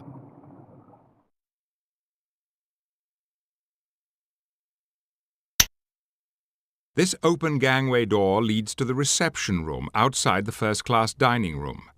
The gears are for opening and closing the windows. These gangways are wide open on both sides of the ship. If a sub could be made small enough, we could enter here and explore the depths of the ship.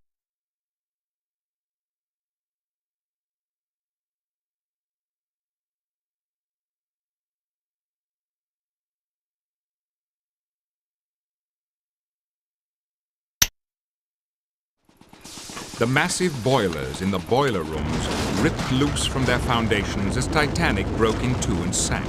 The boilers were among the first parts of Titanic to reach the ocean floor. Lighter items like this cup then drifted down and came to rest on top of them. This stoker's shovel also lies in the debris field, as well as the coal which was used as fuel for the boilers.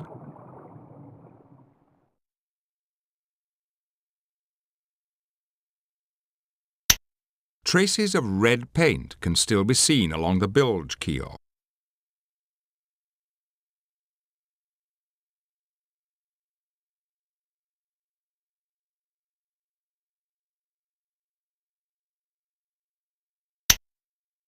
This chain mattress and this headboard were located in third-class cabins. Now they lie in the debris field.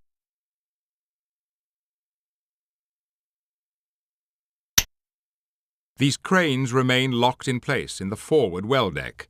This was one of the first images seen by the world after the discovery of the ship.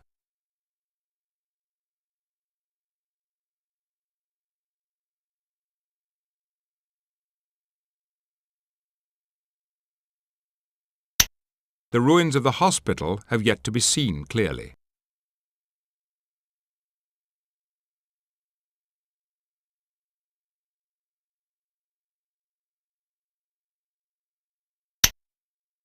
Blown violently loose from the stern, this arched bronze window frame was originally part of the veranda and palm court, but is now just another item in the debris field.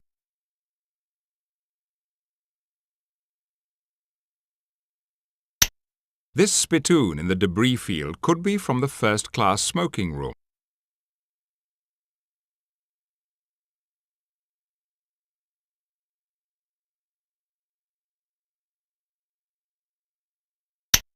The remains of the a la carte restaurant are somewhere within the mangled stern.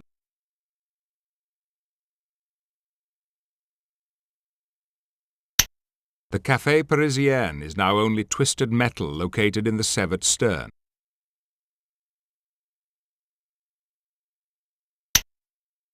Items from the destroyed first and second class galley are scattered in the debris field. This is the range top of a stove. Note the oval openings for the burners.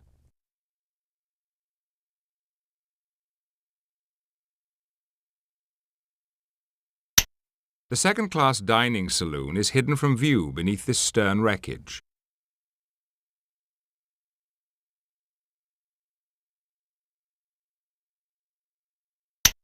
This space heater in the debris field was probably from a second-class cabin.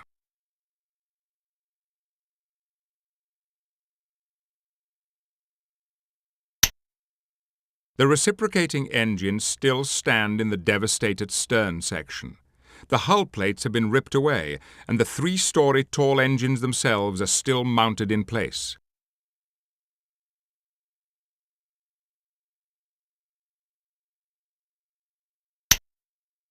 The turbine engine room is exposed to the sea, but the twisted wreckage of the stern prevents close examination.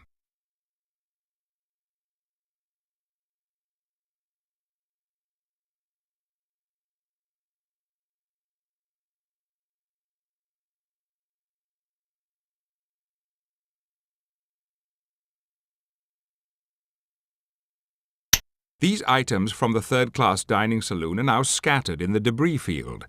A plain white plate and a coffee cup, both of which still bear the White Star emblem.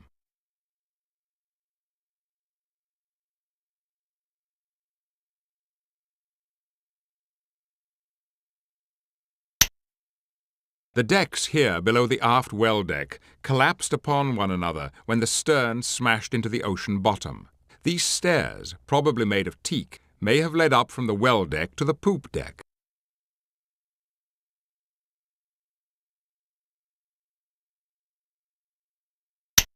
The roof to the third-class general room was peeled back and turned upside down over the stern during the stern's rapid descent from the surface.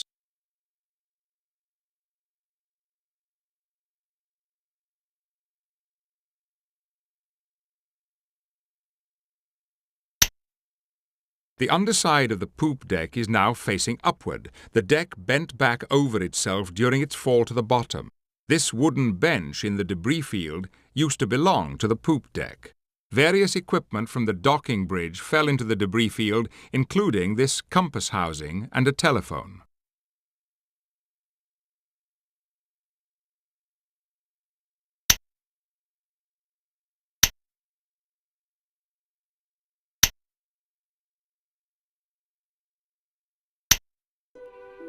This is a crowd of 1,500, the number that died that April night when Titanic sank. To this day, no peacetime disaster on the open sea has killed more people. The Titanic shipwreck alone accounts for half of all the people lost in shipwrecks between 1910 and 1919, the most fatal decade in maritime history. Those who died were seen as heroes because they allowed others to take the limited space on the lifeboats. Their gallantry provided moral comfort to a world horrified by the news. I think in the overall view, the heroism was dominant, and that's why we remember it better than any other disaster of its kind. I think people rose to the occasion enormously the night the Titanic went down. There were cases of cowardice, there were cases of stupidity. There always are in these great events. But by and large, more people did what was right and expected of them, what they ought to do, than any other course. But despite the real heroism, the final numbers showed the toll that injustice had taken. More first-class men were saved than third-class children. The disaster sparked immediate changes in maritime laws. From then on, ships were required to carry enough lifeboats for every person on board and to conduct proper drills. Governments began strictly overseeing the application of new technologies. In the United States, the creation of the Federal Communications Commission is an outcome of the laws which were created to regulate the use of the wireless. All of these consequences of the disaster affected the big shipping companies like White Star, but ultimately, such firms were doomed anyway. In 1917, a new immigration law made it difficult to enter the United States without being able to read and write in English. Subsequent laws also contributed to the slowdown, and the emergence of transatlantic air transportation finished off what was left of the ocean liner business. Today, graves, monuments, and shipwrecks are virtually all that's left. Following an unwritten law of the sea, Captain E.J. Smith went down with his ship. He thus escaped being fingered as the man who, as captain, must take ultimate responsibility for the disaster. Second Officer Charles Lightoller was the highest-ranking surviving officer. As such, he felt obliged to protect his captain and his employer, the White Star Line, at the inquiries which followed. Despite this loyalty, the White Star Line was never to give him a command of his own. Lightoller did command a ship in the First World War and, as a private citizen with his own small yacht, rescued over 100 men at Dunkirk in the Second World War. He wrote his memoirs before he died in 1952. Fifth Officer Harold Lowe was never given a command in the merchant service, but did command his own ship in World War I. He retired not long after the war to North Wales, the country he had run away from at the age of 14 to pursue a life at sea. In retirement, he became very active in civic affairs and was a member of the local council. He died in 1944. John Jacob Astor's reputation as a gentleman was restored when he stepped aside and died, allowing others to board the lifeboats. His young wife, Madeline, gave birth in August 1912 to a boy who was named after him. Later, she gave up the Astor name as well as her stipend when she remarried, but this second marriage and a subsequent third marriage were both to end in divorce. Madeline died in Florida at the age of 47. Chairman J. Bruce Ismay survived the Titanic to become one of its greatest perceived villains. He had always shunned publicity, but now he had a good reason to dislike it. He was forced out of the White Star Line and lived the rest of his life as far from the public eye as possible. No one was permitted to mention Titanic in his presence. In later life, he suffered from diabetes and had one leg amputated shortly before dying at the age of 74 in 1937. Supervising builder Thomas Andrews went down with the ship he had spent so much time trying to perfect. Although he must share the responsibility for Titanic's safety shortcomings, his self-sacrifice in order to save others is in keeping with the most heroic moments in the Titanic disaster. His family's company, Harland and Wolff, is still the largest shipbuilder in Northern Ireland and continues building ships in the same yards where Titanic was constructed. Molly Brown survived and was even celebrated for the strength and courage she had shown in the lifeboat. For a time, she was accepted in the Denver social circles which had previously snubbed her. In 1914, she was named as a potential candidate for Congress, but her behavior grew eccentric, and her husband died without making out a will, leaving her penniless. She followed him to the grave in 1932. After her death, the musical The Unsinkable Molly Brown made her famous as a woman struggling for acceptance in a male world.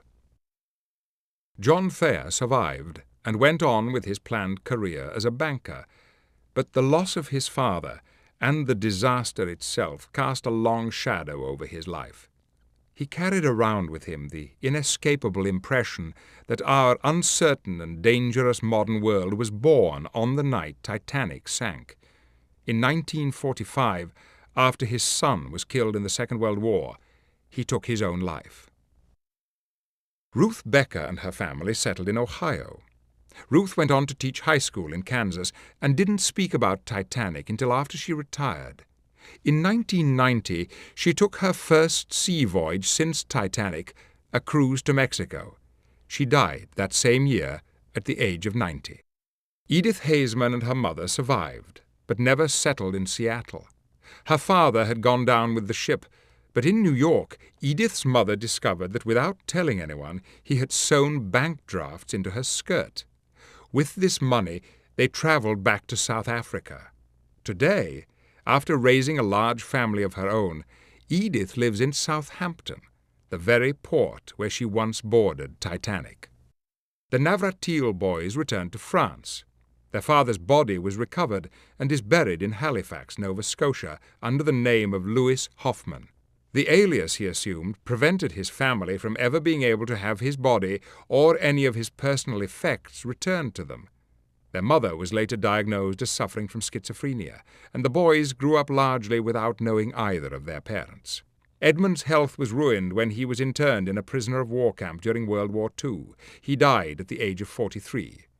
Michel became a professor of psychology. He once remarked that because of the Titanic disaster, he has always felt like a character in a novel, a part in some great drama. Today, he lives in retirement in France. Bertram and Milvina Dean returned to England with their mother and lived with their grandparents, who had wanted them to stay in England in the first place. Everything they had sank with the ship, and their dream of a better life in America was never realized. Relief money raised for Titanic survivors did pay for both of their educations. Bertram actually worked in shipyards for a time. Later, in his retirement, he lectured in schools about Titanic. He died in 1992, on the exact day of the 80th anniversary of the sinking. Milvina Dean, now 80 years old, was and still is the youngest survivor. She remembers nothing about Titanic or the disaster that changed her life. Walter Lord was in contact with over 60 survivors as part of his research for the first printing of his book. These people have somehow come through unscathed through their great ordeals, and they have a generosity of spirit that I've always thought might have been a little bit what rubbed off on them the night the Titanic went down. They couldn't be nicer people. There are very few of them left now. By the 80th anniversary of the disaster in 1992, there were only 16 people left alive who once sailed on the RMS Titanic.